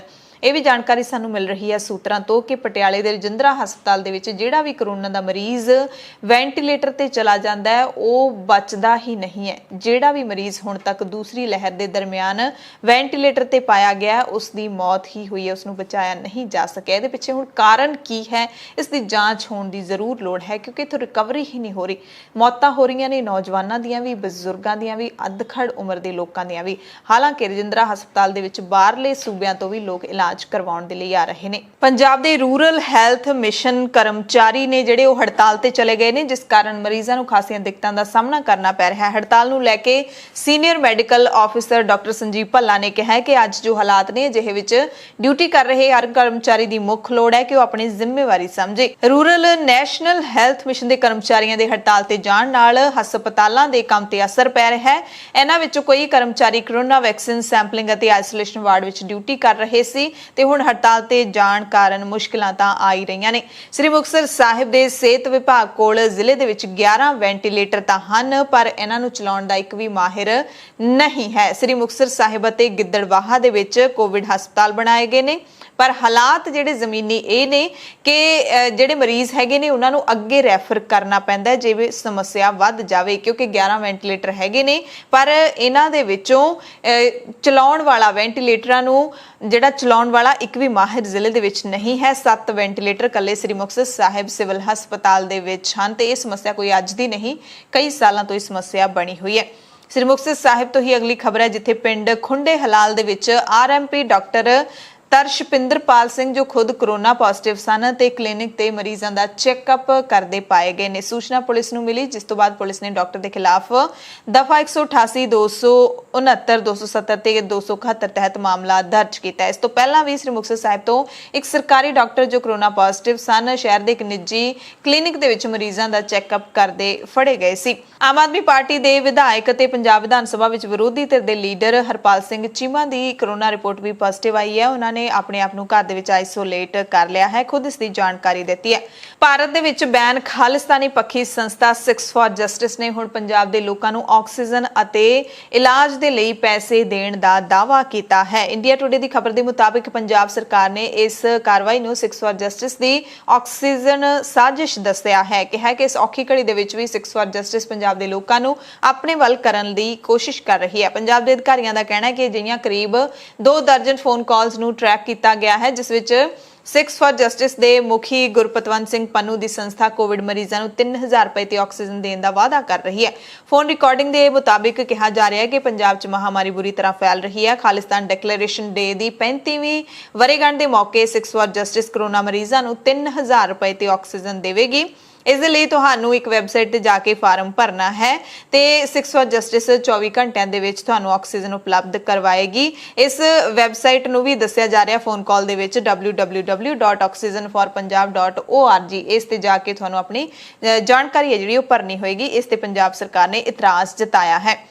ਕਿਸਾਨ ਲੀਡਰਾਂ ਨੇ ਸਿੰਘੂ ਬਾਰਡਰ ਤੋਂ ਸਰਕਾਰਾਂ ਨੂੰ ਤਿੱਖੀ ਚੇਤਾਵਨੀ ਦਿੱਤੀ ਹੈ। ਪੰਜਾਬ ਦੇ ਵਿੱਚ 8 ਮਈ ਨੂੰ ਲੋਕਡਾਊਨ ਤੋੜਨ ਦਾ ਐਲਾਨ ਕਰ ਦਿੱਤਾ ਹੈ। ਕਿਸਾਨਾਂ ਨੂੰ 10 ਤੋਂ 12 ਮਈ ਨੂੰ ਪੰਜਾਬ ਤੋਂ ਵੱਡੇ ਜਥੇ ਨੇ ਜਿਹੜੇ ਉਹ ਦਿੱਲੀ ਨੂੰ ਕੂਚ ਕਰਨਗੇ। ਸੰਯੁਕਤ ਕਿਸਾਨ ਮੋਰਚੇ ਨੇ ਸਿੰਘੂ ਬਾਰਡਰ ਤੇ ਪ੍ਰੈਸ ਕਾਨਫਰੰਸ ਕੀਤੀ, ਆਪਣੇ ਵੱਡੇ ਪ੍ਰੋਗਰਾਮਾਂ ਦਾ ਐਲਾਨ ਕੀਤਾ। ਕਿਸਾਨ ਲੀਡਰ ਬਲਵੀਰ ਸਿੰਘ ਰਾਜੇਵਾਲ ਨੇ ਕਿਹਾ ਕਿ ਸਰਕਾਰ ਹੈ ਜਿਹੜੀ ਉਹ ਕੱਲਾ ਲੋਕਡਾਊਨ ਲਾ ਕੇ ਕੋਰੋਨਾ ਵਾਇਰਸ ਦੀ ਸਮੱਸਿਆ ਤੋਂ ਨਿਜਾਤ ਪਾਉਣਾ ਚਾਹੁੰਦੀ ਹੈ, ਪਰ ਸਾਡੇ ਲੋਕ ਨੇ ਜਿਹੜੇ ਇਹਦੇ ਨਾਲ ਵੱਡੇ ਆਰਥਿਕ ਸੰਕਟ ਦੇ ਵਿੱਚ ਘਿਰ ਗਏ ਨੇ। ਖਾਸ ਕਰਕੇ ਦੁਕਾਨਦਾਰਾਂ ਨੂੰ ਵੱਡਾ ਧੱਕਾ ਸਹਿਣਾ ਪੈ ਰਿਹਾ ਹੈ। ਉਹਨਾਂ ਨੇ ਐਲਾਨ ਕੀਤਾ ਕਿ ਅਸੀਂ ਕਿਸਾਨ ਮੋਰਚੇ ਦੇ ਜਿੰਨੇ ਵੀ ਕਿਸਾਨ ਹੈਗੇ ਆ ਦੁਕਾਨਦਾਰਾਂ ਨੂੰ ਨਾਲ ਲੈ ਕੇ ਚੱਲਾਂਗੇ। ਇਸ ਲਈ 8 ਮਈ ਨੂੰ ਕਿਸਾਨ ਲੋਕਡਾਊਨ ਤੋੜਨਗੇ ਤੇ ਲੋਕਾਂ ਦੇ ਰੁਜ਼ਗਾਰ ਖੁਲਵਾਉਣ ਦੇ ਲਈ ਮੋਰਚਾ ਖੋਲਣਗੇ। ਉਹਨਾਂ ਐਲਾਨ ਕੀਤਾ ਕਿ 8 ਮਈ ਨੂੰ ਸਾਰੇ ਬਾਜ਼ਾਰ ਨੇ ਜਿਹੜੇ ਪੰਜਾਬ ਦੇ ਉਹ ਖੁਲਵਾਏ ਜਾਣਗੇ, ਥਾਂ-ਥਾਂ ਉੱਤੇ ਧਰਨੇ ਦਿੱਤੇ ਜਾਣਗੇ। ਪੰਜਾਬ ਤੋਂ 10 ਤੇ 12 ਤਰੀਕ ਨੂੰ ਵੱਡੇ ਜਥੇ ਦਿੱਲੀ ਬਾਰਡਰਾਂ ਦੇ ਉੱਤੇ ਪਹੁੰਚਣਗੇ। ਮੁੜ ਤੋਂ ਚਹਿਲ ਪਹਿਲ ਹੋਵੇਗੀ, ਮੋਰਚਾ ਮਜ਼ਬੂਤ ਕੀਤਾ ਜਾਏਗਾ। ਰਾਜੇਵਾਲ ਨੇ ਕਿਹਾ ਕਿ ਰੁਜ਼ਗਾਰ ਕਾਰਨ ਵੱਡੇ ਪੱਧਰ ਤੇ ਪ੍ਰਵਾਸੀ ਕਾਮੇ ਘਰਾਂ ਵੱਲ ਪਰਤਨੇ ਸ਼ੁਰੂ ਹੋ ਗਏ ਨੇ ਤੇ ਸਰਕਾਰ ਸਿਵਾਏ ਤਾਲਾਬੰਦੀ ਕਰਨ ਦੇ ਉਹਨਾਂ ਨੂੰ ਕੋਈ ਰਾਹਤ ਨਹੀਂ ਦੇ ਰਹੀ। ਇਸ ਮੌਕੇ ਕਿਸਾਨ ਲੀਡਰ ਬੂਟਾ ਸਿੰਘ ਨੇ ਕਿਹਾ ਕਿ ਕੋਰੋਨਾ ਦੀ ਬਿਮਾਰੀ ਜ਼ਰੂਰ ਹੈ, ਪਰ ਕੇਂਦਰ ਤੇ ਸੂਬਾ ਸਰਕਾਰ ਇਸ ਨੂੰ ਲੈ ਕੇ ਝੂਠ ਜ਼ਿਆਦਾ ਫੈਲਾ ਰਹੀਆਂ ਨੇ। ਕੋਰੋਨਾ ਦੀ ਆੜ ਥੱਲੇ ਮੋਰਚਾ ਖਤਮ ਕਰਨ ਦੀਆਂ ਵਿਉਂਤਾਂ ਘੜੀਆਂ ਜਾ ਰਹੀਆਂ ਨੇ। ਉਹਨਾਂ ਕਿਹਾ ਕਿ ਅਸੀਂ ਸੈਨੀਟਾਈਜ਼ੇਸ਼ਨ ਅਤੇ ਟੀਕੇ ਦਾ ਪ੍ਰਬੰਧ ਕਰਨ ਲਈ ਸਰਕਾਰ ਨੂੰ ਕਿਹਾ ਸੀ, ਪਰ ਸਰਕਾਰ ਨੇ ਸਾਡੀ ਗੱਲ ਨਹੀਂ ਮੰਨੀ। ਅਸੀਂ ਆਪਣੇ ਪੱਧਰ ਤੇ ਸਾਰੀਆਂ ਸਾਵਧਾਨੀਆਂ ਤੇ ਹਦਾਇਤਾਂ ਦੀ ਪਾਲਣਾ ਕਰ ਰਹੇ ਹਾਂ। ਉਹਨਾਂ ਕਿਹਾ ਕਿ ਪਹਿਲਾਂ ਸਰਕਾਰ ਆਪਣੀਆਂ ਰੈਲੀਆਂ ਬੰਦ ਕਰੇ, ਫਿਰ ਕਿਸਾਨ ਦਿੱਲੀ ਵਿੱਚ ਬਣਾਏ ਆਪਣੇ ਮਿੰਨੀ ਪੰਜਾਬ ਦੇ ਵਿੱਚ ਟਿਕ ਜਾਣਗੇ। ਉਹਨਾਂ ਕਿਹਾ ਕਿ ਸਰਕਾਰ ਤਾਂ ਸਾਡੇ ਮਾਲ ਦੀ ਰਾਖੀ ਨਹੀਂ ਕਰ ਸਕੀ, ਸਾਡੀ ਜਾਨ ਦੀ ਰਾਖੀ ਕਰਨੀ ਤਾਂ ਦੂਰ ਹੈ। ਉਲਟਾ ਸਰਕਾਰ ਸਾਡੇ ਤੇ ਇਲਜ਼ਾਮ ਲਾਉਂਦੀ ਹੈ ਕਿ ਅਸੀਂ ਕੋਰੋਨਾ ਫੈਲਾਉਂਦੇ ਹਾਂ। ਤੇ ਖੁਦ ਸਰਕਾਰ ਰੈਲੀਆਂ ਕਰ ਰਹੀ ਹੈ। ਇਸ ਤਰ੍ਹਾਂ ਲੱਗਦਾ ਹੈ ਜਿਵੇਂ ਇਸ ਕਰੋਨਾ ਸਰਕਾਰ ਦਾ ਆਗਿਆਕਾਰੀ ਪੁੱਤਰ ਹੋਵੇ। ਦੁਕਾਨਾਂ ਬੰਦ ਕਰਵਾ ਰਹੇ ਨੇ, ਠੇਕੇ ਖੋਲੇ ਜਾ ਰਹੇ ਨੇ। ਉਹਨਾਂ ਕਿਹਾ ਕਿ ਸਰਕਾਰ ਨੂੰ ਸਾਡੀਆਂ ਮੰਗਾਂ ਬਿਨਾਂ ਦੇਰੀ ਮੰਨਣੀਆਂ ਚਾਹੀਦੀਆਂ ਨੇ। ਕਿਸਾਨ ਲੀਡਰਾਂ ਨੇ ਕਿਸਾਨਾਂ ਨੂੰ ਵੀ ਸੱਦਾ ਦਿੱਤਾ ਹੈ ਕਿ ਵਾਢੀ ਦੇ ਕੰਮ ਤੋਂ ਵਿਹਲੇ ਹੋ ਰਹੇ ਨੇ। ਹੁਣ ਕਿਸਾਨ ਤੇ ਵੱਡੀ ਗਿਣਤੀ ਵਿੱਚ ਆ ਕੇ ਮੋਰਚੇ ਨੂੰ ਮਜ਼ਬੂਤ ਕਰੋ। ਹਰ ਘਰ ਦਾ ਇੱਕ ਬੰਦਾ ਦਿੱਲੀ ਬਾਰਡਰ ਦੇ ਉੱਤੇ ਜ਼ਰੂਰ ਪਹੁੰਚੇ। ਸੋ ਕਿਸਾਨ ਲੀਡਰਾਂ ਨੇ ਇਹ ਸੱਦਾ ਦਿੱਤਾ ਹੈ। ਇਸ ਨੂੰ ਕਿੰਨੀ ਵੱਡੀ ਪੱਧਰ ਤੇ ਕਬੂਲਿਆ ਜਾਂਦਾ ਹੈ, ਇਸ ਦੌਰ ਦੇ ਵਿੱਚ ਇਹ ਦੇਖਣਾ ਵੀ ਬੜਾ ਅਹਿਮ ਰਹੇਗਾ। ਲੌਕਡਾਊਨ ਦੌਰਾਨ ਹੀ ਸਰਕਾਰ ਨੇ ਤਿੰਨੇ ਖੇਤੀ ਵਿਰੋਧੀ ਆਰਡੀਨੈਂਸ ਲਿਆਂਦੇ ਤੇ ਲੌਕਡਾਊਨ ਦੇ ਬਹਾਨੇ ਹੁਣ ਉਹ ਲੋਕਾਂ ਨੂੰ ਘਰਾਂ ਵਿੱਚ ਡੱਕਣਾ ਚਾਹੁੰਦੀ ਹੈ। ਇਹ ਵੀ ਇਲਜ਼ਾਮ ਲਾਇਆ। ਕਹਿੰਦੇ ਦੇਸ਼ ਦੀ ਪੂਰੀ ਦੁਨੀਆ 'ਚ ਬਦਨਾਮੀ ਹੋ ਰਹੀ ਹੈ। ਸਰਕਾਰ ਲੋਕਾਂ ਦੇ ਲਈ ਆਕਸੀਜਨ ਦਵਾਈਆਂ ਤੇ ਆਕਸੀਜਨ ਦਾ ਪ੍ਰਬੰਧ ਹੀ ਨਹੀਂ ਕਰ ਸਕੀ, ਵਿਦੇਸ਼ਾਂ ਤੋਂ ਮਦਦ ਮੰਗ ਰਹੀ ਹੈ। ਮੋਰਚਿਆਂ ਦੇ ਵਿੱਚ ਕੋਵਿਡ ਤੋਂ ਬਚਣ ਲਈ ਕਿਸਾਨ ਆਪਣੇ ਬਚਾਅ ਆਪ ਰੱਖ ਰਹੇ ਨੇ। ਲੋਕਡਾਊਨ ਦੌਰਾਨ ਮੋਰਚੇ ਦੇ ਘਰਾਂ ਦੇ ਵਿੱਚ ਹੀ ਅਸੀਂ ਬੈਠਾਂਗੇ, ਇਹ ਵੀ ਉਹਨਾਂ ਨੇ ਸਾਫ਼ ਤੇ ਸਪਸ਼ਟ ਕਰ ਦਿੱਤਾ ਹੈ। ਤੇ ਉਧਰ ਕਿਸਾਨ ਮਜ਼ਦੂਰ ਸੰਘਰਸ਼ ਕਮੇਟੀ ਦੀ ਅਗਵਾਈ ਦੇ ਵਿੱਚ ਵੱਡੀ ਗਿਣਤੀ ਦੇ ਵਿੱਚ ਕਿਸਾਨਾਂ, ਮਜ਼ਦੂਰਾਂ, ਬੀਬੀਆਂ, ਬਜ਼ੁਰਗਾਂ ਦਾ ਜਥਾ ਬਿਆਸ ਪੁਲ ਤੋਂ ਦਿੱਲੀ ਮੋਰਚੇ ਦੇ ਲਈ ਰਵਾਨਾ ਕੀਤਾ ਗਿਆ। ਕਈ ਕਿਲੋਮੀਟਰ ਲੰਮੇ ਹਜ਼ਾਰਾਂ ਟਰੈਕਟਰ ਟਰਾਲੀਆਂ ਦੇ ਕਾਫਲੇ ਦੇ ਵਿੱਚ ਬੀਬੀਆਂ ਦੀ ਭਰਵੀਂ ਸ਼ਮੂਲੀਅਤ ਦੇਖੀ ਗਈ। ਕਾਲੇ ਕਾਨੂੰਨ ਵਾਪਸ ਲਓ, ਮੋਦੀ ਸਰਕਾਰ ਮੁਰਦਾਬਾਦ, ਮੋਦੀ ਸਰਕਾਰ ਮੁਰਦਾਬਾਦ। ਕੋਰੋਨਾ ਦੇ ਵੱਧਦੇ ਕੇਸਾਂ ਕਰਕੇ ਹਿਮਾਚਲ ਸਰਕਾਰ ਨੇ ਵੀ ਲਾਕਡਾਊਨ ਦਾ ਐਲਾਨ ਕਰ ਦਿੱਤਾ ਹੈ। ਸੂਬੇ ਦੇ ਵਿੱਚ 16 ਮਈ ਤੱਕ ਸਖਤ ਪਾਬੰਦੀਆਂ ਲਾ ਦਿੱਤੀਆਂ ਨੇ। ਸਾਰੇ ਸਰਕਾਰੀ ਤੇ ਗੈਰ ਸਰਕਾਰੀ ਅਦਾਰੇ ਅਗਲੇ ਹੁਕਮਾਂ ਤੱਕ ਬੰਦ ਰਹਿਣਗੇ। ਸੂਬੇ ਦੇ ਵਿੱਚ ਨਵੀਆਂ ਪਾਬੰਦੀਆਂ 7 ਮਈ ਤੋਂ ਲਾਗੂ ਕੀਤੀਆਂ ਜਾਣਗੀਆਂ। ਦਫਾ 144 ਪੂਰੇ ਸੂਬੇ ਦੇ ਵਿੱਚ ਲਾਗੂ ਕਰਨ ਦਾ ਐਲਾਨ ਕੀਤਾ ਗਿਆ ਹੈ। 4 ਤੋਂ ਵੱਧ ਲੋਕ ਇੱਕ ਥਾਂ ਤੇ ਇਕੱਠੇ ਨਹੀਂ ਹੋ ਸਕਣਗੇ। ਜ਼ਰੂਰੀ ਸੇਵਾਵਾਂ ਚੱਲਦੀਆਂ ਰਹਿਣਗੀਆਂ। ਸਰਕਾਰੀ ਨਿੱਜੀ ਆਵਾਜਾਈ 50% ਦੇ ਨਾਲ ਹੀ ਚੱਲ ਸਕੇਗੀ। ਸਾਰੇ ਦਫ਼ਤਰ ਨੇ ਜਿਹੜੇ 16 ਮਈ ਤੱਕ ਬੰਦ ਰਹਿਣਗੇ। ਸਾਰੇ ਕਰਮਚਾਰੀ ਘਰੋਂ ਕੰਮ ਕਰਨਗੇ। ਰੇਲ ਸੇਵਾਵਾਂ ਜ਼ਰੂਰੀ ਸੇਵਾਵਾਂ ਵਾਸਤੇ ਹੀ ਚੱਲਣਗੀਆਂ। ਸੂਬੇ ਦੇ ਵਿੱਚ ਆਉਣ ਵਾਲਿਆਂ ਨੂੰ 72 ਘੰਟਿਆਂ ਦੀ RT-PCR ਰਿਪੋਰਟ ਦਿਖਾਉਣੀ ਲਾਜ਼ਮੀ ਹੋਵੇਗੀ। 72 ਘੰਟੇ ਤੋਂ ਵੱਧ ਪੁਰਾਣੀ ਨਹੀਂ ਹੋਣੀ ਚਾਹੀਦੀ। ਵਿਦੇਸ਼ਾਂ ਤੋਂ ਆ ਰਹੀ ਸਹਾਇਤਾ ਜਿਹੜੀ ਭਾਰਤ ਦੇ ਵਿੱਚ ਉਹ ਆਖਿਰਕਾਰ ਕਿੱਥੇ ਜਾ ਰਹੀ ਹੈ? ਜਿਹੜੀ ਕੋਵਿਡ ਮਹਾਮਾਰੀ ਦੀ ਮਦਦ ਆ ਰਹੀ ਹੈ, ਸੋਸ਼ਲ ਮੀਡੀਆ ਤੇ ਇਹ ਸਵਾਲ ਉੱਠ ਰਹੇ ਨੇ। ਆਲ ਇੰਡੀਆ ਮਜਲਿਸ-ਏ-ਇਤਿਹਾਦੁਲ ਮੁਸਲਿਮੀਨ ਦੇ ਪ੍ਰਧਾਨ ਅਤੇ ਹੈਦਰਾਬਾਦ ਦੇ ਸੰਸਦ ਅਸਾਉਦੀਨ ਓਵੈਸੀ ਨੇ ਟਵੀਟ ਕੀਤਾ ਸੀ ਕਿ ਹੁਣ ਤੱਕ 300 ਟਨ ਵਿਦੇਸ਼ੀ ਸਹਾਇਤਾ ਭਾਰਤ ਆਈ ਹੈ, ਪਰ ਪ੍ਰਧਾਨ ਮੰਤਰੀ ਦਫ਼ਤਰ ਇਹ ਨਹੀਂ ਦੱਸ ਰਿਹਾ ਕਿ ਉਸ ਸਹਾਇਤਾ ਦਾ ਕੀ ਹੋਇਆ, ਉਹ ਕਿੱਥੇ ਗਈ। ਓਵੈਸੀ ਨੇ ਪੁੱਛਿਆ ਸੀ ਕਿ ਅਫਸਰਸ਼ਾਹੀ ਡਰਾਮੇ ਕਾਰਨ ਕਿੰਨੀ ਜਾਨ ਬਚਾਉਣ ਵਾਲੀ ਵਿਦੇਸ਼ੀ ਸਹਾਇਤਾ ਗੋਦਾਮਾਂ ਦੇ ਵਿੱਚ ਪਈ ਹੈ। ਬਹੁਤ ਸਾਰੇ ਲੋਕ ਵੀ ਹੁਣ ਸੋਸ਼ਲ ਮੀਡੀਆ ਤੇ ਇਸ ਤਰ੍ਹਾਂ ਦੇ ਸਵਾਲ ਪੁੱਛ ਰਹੇ ਨੇ। ਇਹਨਾਂ ਸਵਾਲਾਂ ਦੇ ਵਿਚਕਾਰ ਸਿਹਤ ਮੰਤਰਾਲੇ ਨੇ ਕਿਹਾ ਕਿ 40 ਲੱਖ ਦੇ ਕਰੀਬ ਸਮੱਗਰੀ, ਜਿਹਦੇ ਵਿੱਚ ਦਵਾਈਆਂ, ਆਕਸੀਜਨ ਸਿਲੰਡਰ, ਮਾਸਕ ਤੇ ਹੋਰ ਕਿਸਮ ਦੀ ਵਿਦੇਸ਼ੀ ਸਹਾਇਤਾ ਸੀ, ਉਹ 31 ਸੂਬਿਆਂ ਤੇ ਕੇਂਦਰ ਸ਼ਾਸਿਤ ਪ੍ਰਦੇਸ਼ਾਂ ਦੀਆਂ 38 ਸੰਸਥਾਵਾਂ ਨੂੰ ਭੇਜੀ ਗਈ ਹੈ। ਸਿਹਤ ਮੰਤਰਾਲੇ ਨੇ ਸਫਾਈ ਦਿੱਤੀ ਹੈ ਕਿ ਜ਼ਿਆਦਾਤਰ ਸੰਸਥਾਵਾਂ ਕੇਂਦਰ ਸਰਕਾਰ ਨਾਲ ਸੰਬੰਧਿਤ ਨੇ। ਕਰੋਨਾ ਦੀ ਦੂਸਰੀ ਲਾਗ ਦੇ ਵਿੱਚ ਜਦੋਂ ਹਰ ਦਿਨ ਲੱਖਾਂ ਦੀ ਗਿਣਤੀ ਵਿੱਚ ਨਵੇਂ ਮਾਮਲੇ ਸਾਹਮਣੇ ਆ ਰਹੇ ਨੇ, ਤਾਂ ਭਾਰਤ ਨੇ 16 ਸਾਲਾਂ ਬਾਅਦ ਵਿਦੇਸ਼ੀ ਮਦਦ ਲੈਣ ਦਾ ਪਹਿਲੀ ਵਾਰੀ ਫੈਸਲਾ ਕੀਤਾ ਤੇ ਭਾਰਤ ਨੂੰ ਕਈ ਦੇਸ਼ਾਂ ਤੋਂ ਵਿਦੇਸ਼ੀ ਮਦਦ ਮਿਲ ਵੀ ਰਹੀ ਹੈ। ਵਿਦੇਸ਼ ਮੰਤਰਾਲੇ ਦੇ ਮੁਤਾਬਿਕ ਗੁਜਰਾਤ ਦੇ ਮੁੰਦਰਾ ਬੰਦਰਗਾਹ ਤੇ UAE ਤੋਂ 20 ਮੀਟ੍ਰਿਕ ਟਨ ਤਰਲ ਮੈਡੀਕਲ ਆਕਸੀਜਨ ਵਾਲੇ 7 ਟੈਂਕਰ ਪਹੁੰਚੇ ਨੇ। ਤਰਲ ਮੈਡੀਕਲ ਆਕਸੀਜਨ ਦੀ ਇਹ ਪਹਿਲੀ ਸਪਲਾਈ ਹੈ। UK ਤੇ ਭਾਰਤੀ ਹਵਾਈ ਸੈਨਾ ਦੇ ਸਾਂਝੇ ਯਤਨਾਂ ਸਦਕਾ 450 ਆਕਸੀਜਨ ਸਿਲੰਡਰ ਚੇਨਈ ਪਹੁੰਚੇ ਨੇ। ਸਹਾਇਤਾ ਦੀ 5ਵੀਂ ਖੇਪ ਅਮਰੀਕਾ ਤੋਂ ਆਈ ਹੈ। ਮੈਡੀਕਲ ਉਪਕਰਨਾਂ ਤੋਂ ਇਲਾਵਾ 545 ਆਕਸੀਜਨ ਕਨਸੈਂਟਰੇਟਰ ਨੇ। ਕੁਵੈਤ ਤੋਂ ਵੀ ਇਸੇ ਤਰ੍ਹਾਂ ਦੀ ਮਦਦ ਆ ਰਹੀ ਹੈ। ਦਿੱਲੀ ਦੇ ਵਿੱਚ ਕੇਂਦਰ ਸਰਕਾਰ ਦੇ 8 ਹਸਪਤਾਲਾਂ ਵਿੱਚੋਂ 6 ਨੂੰ ਵਿਦੇਸ਼ੀ ਸਹਾਇਤਾ ਮਿਲੀ ਹੈ। ਦਿੱਲੀ ਦੇ ਹਸਪਤਾਲ ਆਕਸੀਜਨ ਦੀ ਘਾਟ ਨਾਲ ਸਭ ਤੋਂ ਵੱਧ ਸੰਘਰਸ਼ ਕਰ ਰਹੇ ਨੇ। ਸਿਹਤ ਮੰਤਰਾਲੇ ਨੇ ਆਪਣੇ ਸਫਾਈ ਦੇ ਵਿੱਚ ਇਹ ਵੀ ਦੱਸਿਆ ਕਿ ਦਿੱਲੀ ਵਿੱਚ lady Hardinge medical college, Safdarjung ਹਸਪਤਾਲ, ਰਾਮਨੋਰ ਲੋਹੀਆਂ ਹਸਪਤਾਲ, AIIMS, defence research and development organisation, national institute of TB ਨੂੰ ਵੀ ਵਿਦੇਸ਼ੀ ਮਦਦ ਮਿਲੀ ਹੈ। ਵਿਦੇਸ਼ਾਂ ਤੋਂ VI, PAP ਮਸ਼ੀਨਾਂ, ਆਕਸੀਜਨ ਕਨਸੈਂਟਰੇਟਰ ਤੇ cylinder, PSA oxygen plant, plus oximeter, ਦਵਾਈਆਂ, PPE ਕਿਟਾਂ, N95 ਅਤੇ ਗਾਊਨ ਨੇ ਜਿਹੜੇ ਉਹ ਆ ਰਹੇ ਨੇ ਭਾਰਤ ਦੇ ਵਿੱਚ। ਇਸੇ ਦਰਮਿਆਨ ਦਿੱਲੀ ਹਾਈ ਕੋਰਟ ਨੇ ਕੇਂਦਰ ਸਰਕਾਰ ਨੂੰ ਕਿਹਾ ਹੈ ਕਿ ਵਿਦੇਸ਼ੀ ਮਦਦ ਪੀੜਤਾਂ ਦੇ ਲਈ ਹੈ, ਨਾ ਕਿ ਕਬਾੜ ਬਣ ਜਾਣ ਦੇ ਲਈ। ਇਹ ਸਹਾਇਤਾ ਸਮੱਗਰੀ ਕਿਤੇ ਡੱਬਿਆਂ ਵਿੱਚ ਰੱਖੇ ਜਾਣ ਲਈ ਜਾਂ ਕਬਾੜ ਬਣ ਜਾਣ ਦੇ ਲਈ ਨਹੀਂ ਹੈ, ਇਹ ਕਰੋਨਾ ਵਾਇਰਸ ਦੇ ਪੀੜਤਾਂ ਦੇ ਲਈ ਹੈ। ਸੋ ਦਿੱਲੀ ਸਰਕਾਰ ਲਗਾਤਾਰ ਤਿੱਖੇ ਬਿਆਨ ਦੇ ਰਹੀ ਹੈ। ਇੱਕ ਦਿਨ ਪਹਿਲਾਂ ਹੀ ਦਿੱਲੀ ਸਰਕਾਰ ਨੇ ਕੇਂਦਰ ਸਰਕਾਰ ਨੂੰ ਇਹ ਕਿਹਾ ਸੀ ਕਿ ਦਿੱਲੀ ਨੂੰ ਆਕਸੀਜਨ ਤੁਸੀਂ ਸਹੀ ਮਾਤਰਾ 'ਚ ਕਿਉਂ ਨਹੀਂ ਦੇ ਰਹੇ, ਤੁਸੀਂ ਅੱਖਾਂ ਬੰਦ ਕਰ ਸਕਦੇ ਹੋ ਪਰ ਅਸੀਂ ਨਹੀਂ ਕਰਕੇ ਬੈਠ ਸਕਦੇ। ਹੁਣ ਇਹ ਕਿਹਾ ਕਿ ਵਿਦੇਸ਼ੀ ਮਦਦ ਪੀੜਤਾਂ ਦੇ ਲਈ ਹੈ, ਜਿਹਨੂੰ ਹੁਣ ਪਹੁੰਚਾਇਆ ਜਾਣਾ ਜ਼ਰੂਰੀ ਹੈ, ਕਬਾੜ ਬਣਾਉਣ ਦੇ ਲਈ ਨਹੀਂ ਹੈ ਕਿ ਲਿਆ ਕੇ ਤੁਸੀਂ ਉਹਨਾਂ ਨੂੰ ਸਟੋਰਾਂ ਦੇ ਵਿੱਚ ਰੱਖ ਦਿਓ ਤੇ ਉਸ ਤੋਂ ਬਾਅਦ ਉਸ ਦੀ ਸਪਲਾਈ ਕਰੋ ਹੀ ਨਾ, ਇਹਦਾ ਕੋਈ ਫਾਇਦਾ ਨਹੀਂ ਹੈ। Indian council of medical research ਯਾਨੀ ਕਿ ICMR ਨੇ ਇੱਕ ਨਵਾਂ ਹੁਕਮ ਜਾਰੀ ਕੀਤਾ ਹੈ ਜਿਹੜਾ ਕਰੋਨਾ ਵਾਇਰਸ ਦੇ ਟੈਸਟ ਨੂੰ ਲੈ ਕੇ। ICMR ਨੇ ਕਿਹਾ ਕਿ ਜੋ ਲੋਕ ਕਰੋਨਾ ਪੀੜਤ ਹੋ ਗਏ ਨੇ ਉਹਨਾਂ ਨੂੰ ਦੁਬਾਰਾ RT-PCR ਟੈਸਟ ਕਰਾਉਣ ਦੀ ਲੋੜ ਨਹੀਂ ਹੈ। ICMR ਨੇ ਇਹ ਵੀ ਕਿਹਾ ਕਿ ਜੋ ਸਿਹਤਮੰਦ ਨੇ ਪਰ ਇੰਟਰਸਟੇਟ ਟਰੈਵਲ ਦੇ ਲਈ RT-PCR ਚਾਹੁੰਦੇ ਨੇ ਉਹਨਾਂ ਦਾ RT-PCR ਟੈਸਟ ਵੀ ਬੰਦ ਕੀਤਾ ਜਾਣਾ ਚਾਹੀਦਾ ਹੈ। ICMR ਨੇ ਕਿਹਾ ਕਿ ਜਿਹੜੇ COVID-19 ਮਰੀਜ਼ਾਂ ਨੂੰ ਹਸਪਤਾਲ ਚੋਂ ਠੀਕ ਹੋਣ ਤੋਂ ਬਾਅਦ ਡਿਸਚਾਰਜ ਕਰ ਦਿੱਤਾ ਗਿਆ, ਉਹਨਾਂ ਨੂੰ ਵੀ ਦੁਬਾਰਾ ਜਾਂਚ ਦੀ ਜ਼ਰੂਰਤ ਨਹੀਂ ਹੈ। ਇਸ ਦਾ ਕਾਰਨ ICMR ਨੇ ਦੱਸਿਆ ਕਿ ਭਾਰਤ ਦੇ ਵਿੱਚ ਜਿਹੜੀਆਂ ਕਰੋਨਾ ਟੈਸਟ ਕਰਨ ਵਾਲੀਆਂ ਲੈਬਸ ਨੇ ਉਹ ਘੱਟ ਹੋ ਰਹੀਆਂ ਨੇ, ਘੱਟ ਪੈ ਰਹੀਆਂ ਨੇ, ਮਰੀਜ਼ ਨੇ ਜਿਹੜੇ ਉਹ ਜ਼ਿਆਦਾ ਆ ਰਹੇ ਨੇ ਟੈਸਟ ਕਰਵਾਉਣ ਵਾਲੇ। ਇਸ ਕਰਕੇ ਇੱਕ ਮਰੀਜ਼ ਦਾ ਇੱਕੋ ਵਾਰੀ ਟੈਸਟ ਕਰੋ, ਜਦੋਂ ਠੀਕ ਹੋ ਜਾਂਦਾ ਡਿਸਚਾਰਜ ਕਰਕੇ ਉਸ ਨੂੰ ਘਰ ਭੇਜ ਦਿਓ, ਦੁਬਾਰਾ ਟੈਸਟ ਕਰਕੇ ਜਿਹੜਾ ਹੈਗਾ ਉਹ ਦੇਖਣ ਦੀ ਲੋੜ ਨਹੀਂ ਹੈ ਕਿ ਬੰਦਾ ਠੀਕ ਹੋ ਗਿਆ ਕਿ ਨਹੀਂ ਹੋ ਗਿਆ। ਸੋ ਇਹ ਵੱਡਾ ਜਿਹੜਾ ਬਿਆਨ ਹੈ ਉਹ ਜਾਰੀ ਕੀਤਾ ਗਿਆ। ਜਾਣਕਾਰੀ ਮੁਤਾਬਿਕ ਭਾਰਤ ਦੇ ਵਿੱਚ 2506 ਮੋਲੀਕਿਊਲਰ ਟੈਸਟਿੰਗ ਲੈਬਸ ਨੇ ਤੇ ਇਹਨਾਂ ਦੀ ਰੋਜ਼ਾਨਾ ਦੀ ਸਮਰੱਥਾ 15 ਲੱਖ ਟੈਸਟਾਂ ਦੀ ਹੈ। ICMR ਨੇ ਕਿਹਾ ਕਿ ਮੌਜੂਦਾ ਸਮੇਂ ਇਹਨਾਂ ਲੈਬਸ ਦੇ ਲਈ ਇਹ ਚੁਣੌਤੀ ਹੈ ਕਿ ਨਵੇਂ ਮਾਮਲਿਆਂ ਦੇ ਵਿੱਚ ਵਾਧਾ ਅਤੇ ਸਟਾਫ ਦੇ ਕੋਵਿਡ ਪੋਜ਼ਿਟਿਵ ਹੋਣ ਕਾਰਨ ਜੋ ਟਾਰਗੇਟ ਨੇ ਉਹ ਵੀ ਪੂਰੇ ਨਹੀਂ ਹੋ ਪਾ ਰਹੇ। ਚੇਨਈ ਦੇ ਵਿੱਚ ਆਕਸੀਜਨ ਮੁੱਕਣ ਕਾਰਨ 11 ਤੇ ਰੁੜਕੀ ਦੇ ਵਿੱਚ 5 ਮੌਤਾਂ ਦੀ ਖਬਰ ਮਿਲੀ ਹੈ।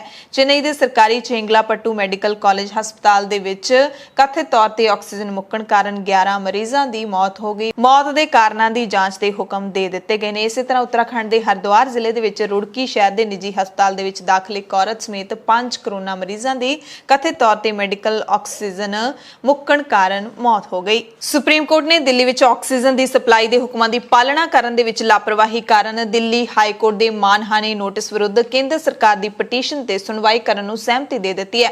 ਪਟੀਸ਼ਨ ਦੇ ਵਿੱਚ ਦਿੱਲੀ ਵਿੱਚ ਕਰੋਨਾ ਮਰੀਜ਼ਾਂ ਦੇ ਇਲਾਜ ਲਈ ਆਕਸੀਜਨ ਸਪਲਾਈ ਨਾ ਕਰਨ ਕਰਕੇ ਮਾਨਹਾਨੀ ਦਾ ਨੋਟਿਸ ਅਤੇ ਕੇਂਦਰੀ ਅਧਿਕਾਰੀਆਂ ਨੂੰ ਨਿੱਜੀ ਤੌਰ ਤੇ ਅਦਾਲਤ ਵਿੱਚ ਹਾਜ਼ਰ ਰਹਿਣ ਦੇ ਹੁਕਮ ਨੂੰ ਚੁਣੌਤੀ ਦਿੱਤੀ ਗਈ ਹੈ। ਸੋਲਿਸਿਟਰ ਜਨਰਲ ਤੁਸ਼ਾਰ ਮਹਿਤਾ ਨੇ ਮਾਮਲਾ ਚੀਫ ਜਸਟਿਸ NV ਰਮਨਾ ਦੀ ਅਗਵਾਈ ਹੇਠਲੇ ਬੈਂਚ ਕੋਲ ਰੱਖਿਆ ਸੀ, ਪਰ ਚੀਫ ਜਸਟਿਸ ਨੇ ਪਟੀਸ਼ਨ ਜਸਟਿਸ DY ਚੰਦਰਚੂੜ ਦੀ ਅਗਵਾਈ ਵਾਲੇ ਬੈਂਚ ਕੋਲ ਭੇਜ ਦਿੱਤੀ।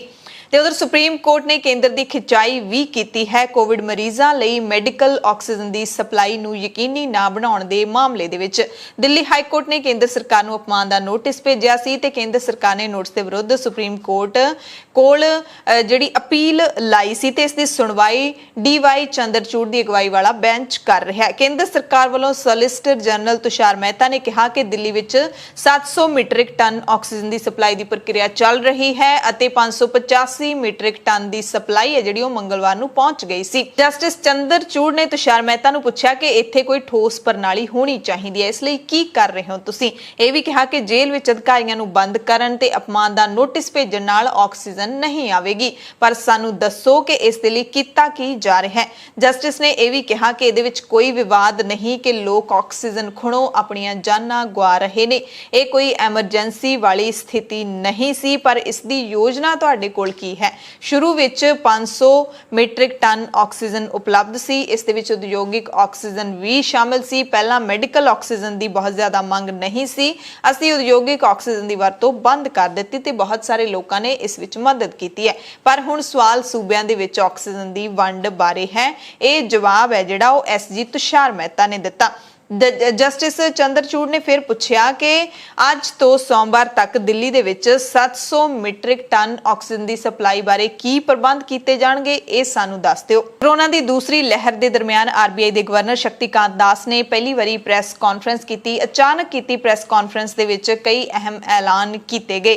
RBI ਆਰਥਿਕਤਾ ਦੇ ਵਿੱਚ ਵਿੱਤੀ ਵਸੀਲਿਆਂ ਦੇ ਵਿੱਚ ਪ੍ਰਵਾਹ ਵਧਾਉਣ ਦੇ ਲਈ GSAP ਤਹਿਤ 20 ਮਈ ਨੂੰ 35,000 ਕਰੋੜ ਰੁਪਏ ਦੀ ਦੂਸਰੀ ਖਰੀਦ ਕਰੇਗਾ। RBI ਦੇ ਵੱਲੋਂ 25 ਕਰੋੜ ਰੁਪਏ ਤੱਕ ਦਾ ਕਰਜ਼ਾ ਲੈਣ ਵਾਲਿਆਂ ਨੂੰ ਰਾਹਤ ਦਿੱਤੀ ਗਈ ਹੈ। ਸਿਹਤ ਸਹੂਲਤਾਂ ਦੇ ਲਈ ਵਾਧੂ ਲੋਨ ਪ੍ਰਦਾਨ ਕੀਤੇ ਜਾਣ ਦਾ ਐਲਾਨ ਕੀਤਾ ਗਿਆ ਹੈ। ਆਰਬੀਆਈ ਨੇ ਮਹਾਮਾਰੀ ਦੇ ਸਮੇਂ ਦੌਰਾਨ ਆਰਥਿਕਤਾ ਨੂੰ ਮੁੜ ਪਟੜੀ ਦੇ ਉੱਤੇ ਲਿਆਉਣ ਦੇ ਲਈ ਅਹਿਮ ਐਲਾਨ ਕੀਤੇ ਨੇ। ਬੈਂਕ ਦੇ ਵੱਲੋਂ 31 ਮਾਰਚ 2022 ਤੱਕ ਹਸਪਤਾਲਾਂ, ਆਕਸੀਜਨ ਸਪਲਾਇਰਸ, ਵੈਕਸੀਨ ਦਰਾਮਦਕਾਰ ਤੇ ਕੋਵਿਡ ਦਵਾਈਆਂ ਦੇ ਲਈ 50,000 ਕਰੋੜ ਰੁਪਏ ਦਾ ਕਰਜ਼ਾ ਦੇਣ ਦਾ ਐਲਾਨ ਕੀਤਾ ਗਿਆ।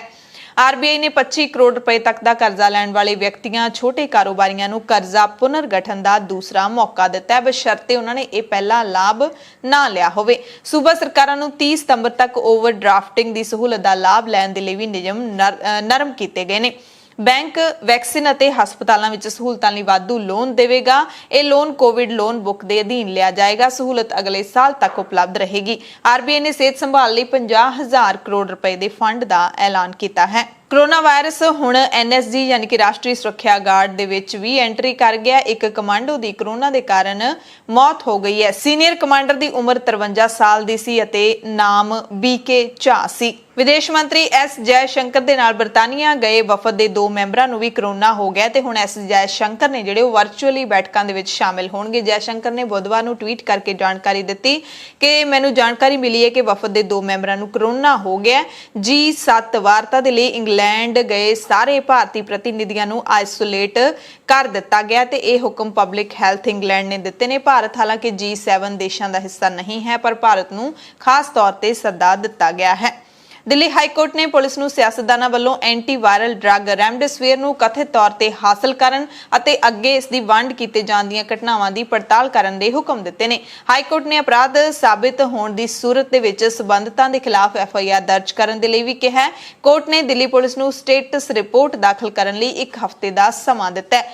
ਅਗਲੀ ਸੁਣਵਾਈ 17 ਮਈ ਨੂੰ ਹੋਵੇਗੀ। ਚੋਣ ਕਮਿਸ਼ਨ ਨੇ ਸਰਬਸੰਮਤੀ ਦੇ ਨਾਲ ਕਿਹਾ ਕਿ ਮੀਡੀਆ ਨੂੰ ਰਿਪੋਰਟਿੰਗ ਕਰਨ ਤੇ ਰੋਕ ਨਹੀਂ ਲਾਈ ਜਾਣੀ ਚਾਹੀਦੀ। ਚੋਣ ਕਮਿਸ਼ਨ ਨੇ ਕਾਇਦਾ ਇਸ ਲਈ ਇੱਕ ਬਿਆਨ ਜਾਰੀ ਕੀਤਾ ਹੈ ਜਿਸ ਵਿੱਚ ਮੀਡੀਆ ਰਿਪੋਰਟਿੰਗ ਨਾਲ ਤੁਰਦੀਆਂ ਕਥਾ ਕਹਾਣੀਆਂ ਦਾ ਉਚੇਚੇ ਤੌਰ ਤੇ ਨੋਟਿਸ ਲਿਆ ਗਿਆ ਹੈ। ਮੀਡੀਆ ਦੀ ਸ਼ਮੂਲੀਅਤ ਦਾ ਜ਼ਿਕਰ ਕਰਦਿਆਂ ਚੋਣ ਕਮਿਸ਼ਨ ਨੇ ਕਿਹਾ ਹੈ ਕਿ ਅਸੀਂ ਸਪਸ਼ਟ ਕਰਨਾ ਚਾਹੁੰਦੇ ਹਾਂ ਕਿ ਅਸੀਂ ਆਜ਼ਾਦ ਮੀਡੀਆ ਵਿੱਚ ਆਪਣੇ ਵਿਸ਼ਵਾਸ ਅਤੇ ਇਸ ਦੀ ਸੁਹਿਰਦਤਾ ਦੇ ਲਈ ਪੂਰੀ ਤਰ੍ਹਾਂ ਦੇ ਨਾਲ ਵਚਨਬੱਧ ਹਾਂ। ਸਾਰਾ ਚੋਣ ਕਮਿਸ਼ਨ ਤੇ ਇਸ ਦਾ ਹਰੇਕ ਮੈਂਬਰ ਮੀਡੀਆ ਦੇ ਹੁਣ ਅਤੇ ਪਹਿਲਾਂ ਹੋਈਆਂ ਚੋਣਾਂ ਵਿੱਚ ਨਿਭਾਏ ਗਏ ਹਾਂ ਪੱਖੀ ਰੋਲ ਤੋਂ ਭਲੀ ਭਾਂਤੀ ਜਾਣੂ ਹੈ ਤੇ ਇਸ ਨਾਲ ਚੋਣ ਲੋਕਤੰਤਰ ਹੋਰ ਮਜ਼ਬੂਤ ਹੋਇਆ। ਸੁਪਰੀਮ ਕੋਰਟ ਦੇ ਵਿੱਚ ਸੁਣਵਾਈ ਦੌਰਾਨ ਵੀ ਚੋਣ ਕਮਿਸ਼ਨ ਨੇ ਕਿਹਾ ਕਿ ਮੀਡੀਆ ਤੇ ਰੋਕਾਂ ਲਾਉਣ ਦੀ ਕੋਈ ਅਪੀਲ ਨਹੀਂ ਹੋਣੀ ਚਾਹੀਦੀ ਤੇ ਨਾ ਹੀ ਉਸ ਦੀ ਸੁਣਵਾਈ ਹੋਣੀ ਚਾਹੀਦੀ ਹੈ।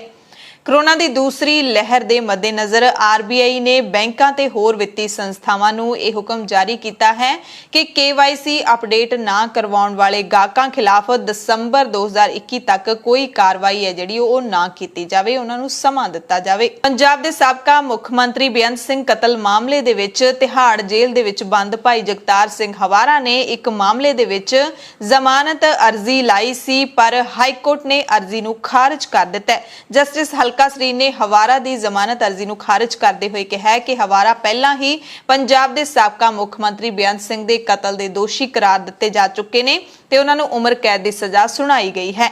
ਹਵਾਰਾ ਖਿਲਾਫ ਦੇਸ਼ ਵਿਰੋਧੀ ਅਤੇ ਅੱਤਵਾਦੀ ਗਤੀਵਿਧੀਆਂ ਵਿੱਚ ਸ਼ਾਮਲ ਹੋਣ ਦਾ ਦੋਸ਼ ਹੈ ਤੇ ਹਵਾਰਾ ਖਿਲਾਫ ਅਜਿਹੇ 37 ਮਾਮਲੇ ਦਰਜ ਨੇ। ਅਜਿਹੇ ਵਿੱਚ ਉਹਨਾਂ ਨੂੰ ਜ਼ਮਾਨਤ ਨਹੀਂ ਦਿੱਤੀ ਜਾ ਸਕਦੀ।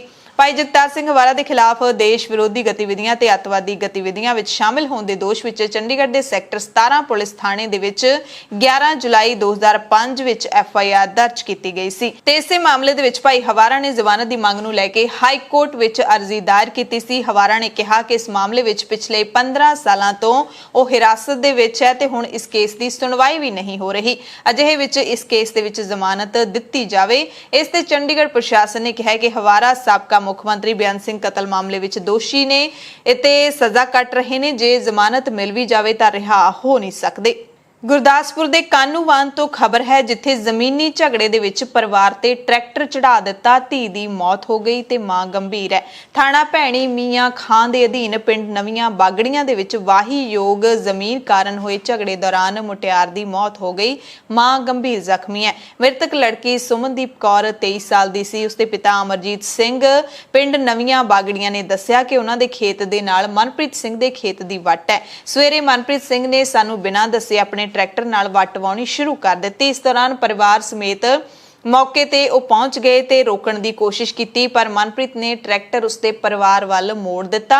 ਉਹ ਤੇ ਉਸਦਾ ਪੁੱਤਰ ਤਾਂ ਕਿਸੇ ਤਰ੍ਹਾਂ ਬਚ ਗਏ, ਪਰ ਪਤਨੀ ਤੇ ਧੀ ਟਰੈਕਟਰ ਦੇ ਹੇਠਾਂ ਆ ਗਈਆਂ, ਯਾਨੀ ਕਿ ਟਰੈਕਟਰ ਥੱਲੇ ਦਰੜ ਕੇ ਇੱਕ ਨੌਜਵਾਨ ਲੜਕੀ ਨੂੰ ਮਾਰ ਦਿੱਤਾ ਗਿਆ। ਜ਼ਖਮਾਂ ਦੀ ਤਾਬ ਨਾ ਸਹਾਰਦੇ ਹੋਏ ਸੁਮਨਦੀਪ ਕੌਰ ਦੀ ਮੌਕੇ ਤੇ ਹੀ ਮੌਤ ਹੋ ਗਈ। ਪਤਨੀ ਨੂੰ ਜ਼ਖਮੀ ਹਾਲਤ ਦੇ ਵਿੱਚ ਹਸਪਤਾਲ ਲਿਜਾਇਆ ਗਿਆ, ਜਿੱਥੇ ਉਹਨਾਂ ਦੀ ਹਾਲਤ ਹੈ ਜਿਹੜੀ ਉਹ ਗੰਭੀਰ ਹੈ। ਡੀਐਸਪੀ ਕੁਲਵਿੰਦਰ ਸਿੰਘ ਵਿਰਕ ਨੇ ਕਿਹਾ ਕਿ ਮਾਮਲੇ ਦੀ ਜਾਂਚ ਕਰਨ ਤੋਂ ਬਾਅਦ ਹੀ ਪਰਚਾ ਦਰਜ ਕੀਤਾ ਜਾਏਗਾ। ਸਿੱਖ ਕੌਮ ਦੇ ਮਹਾਨ ਜਰਨੈਲ ਸਰਦਾਰ ਜੱਸਾ ਸਿੰਘ ਰਾਮਗੜੀਆ ਦਾ ਜਨਮ ਦਿਹਾੜਾ ਸਾਹਿਬਜ਼ਾਦਾ ਅਜੀਤ ਸਿੰਘ ਨਗਰ ਮੋਹਾਲੀ ਦੇ ਵਿੱਚ ਮਨਾਇਆ ਗਿਆ। ਪੰਜਾਬ ਦੀਆਂ ਖਾਸ ਖਬਰਾਂ ਦੇ ਖਾਸ ਬੁਲੇਟਿਨ ਦੇ ਵਿੱਚ ਤੁਹਾਡੇ ਸਭ ਤੋਂ ਇਜਾਜ਼ਤ ਚਾਹੁੰਦੇ ਹਾਂ। ਤੁਸੀਂ ਸਾਰੇ ਆਪਣਾ ਧਿਆਨ ਰੱਖਿਓ, ਲੋੜਵੰਦਾਂ ਦੀ ਮਦਦ ਕਰਦੇ ਰਿਹਾ ਕਰੋ, ਅਫਵਾਹਾਂ ਤੋਂ ਜ਼ਰੂਰ ਬਚ ਕੇ ਰਿਹਾ ਕਰੋ। ਧੰਨਵਾਦ।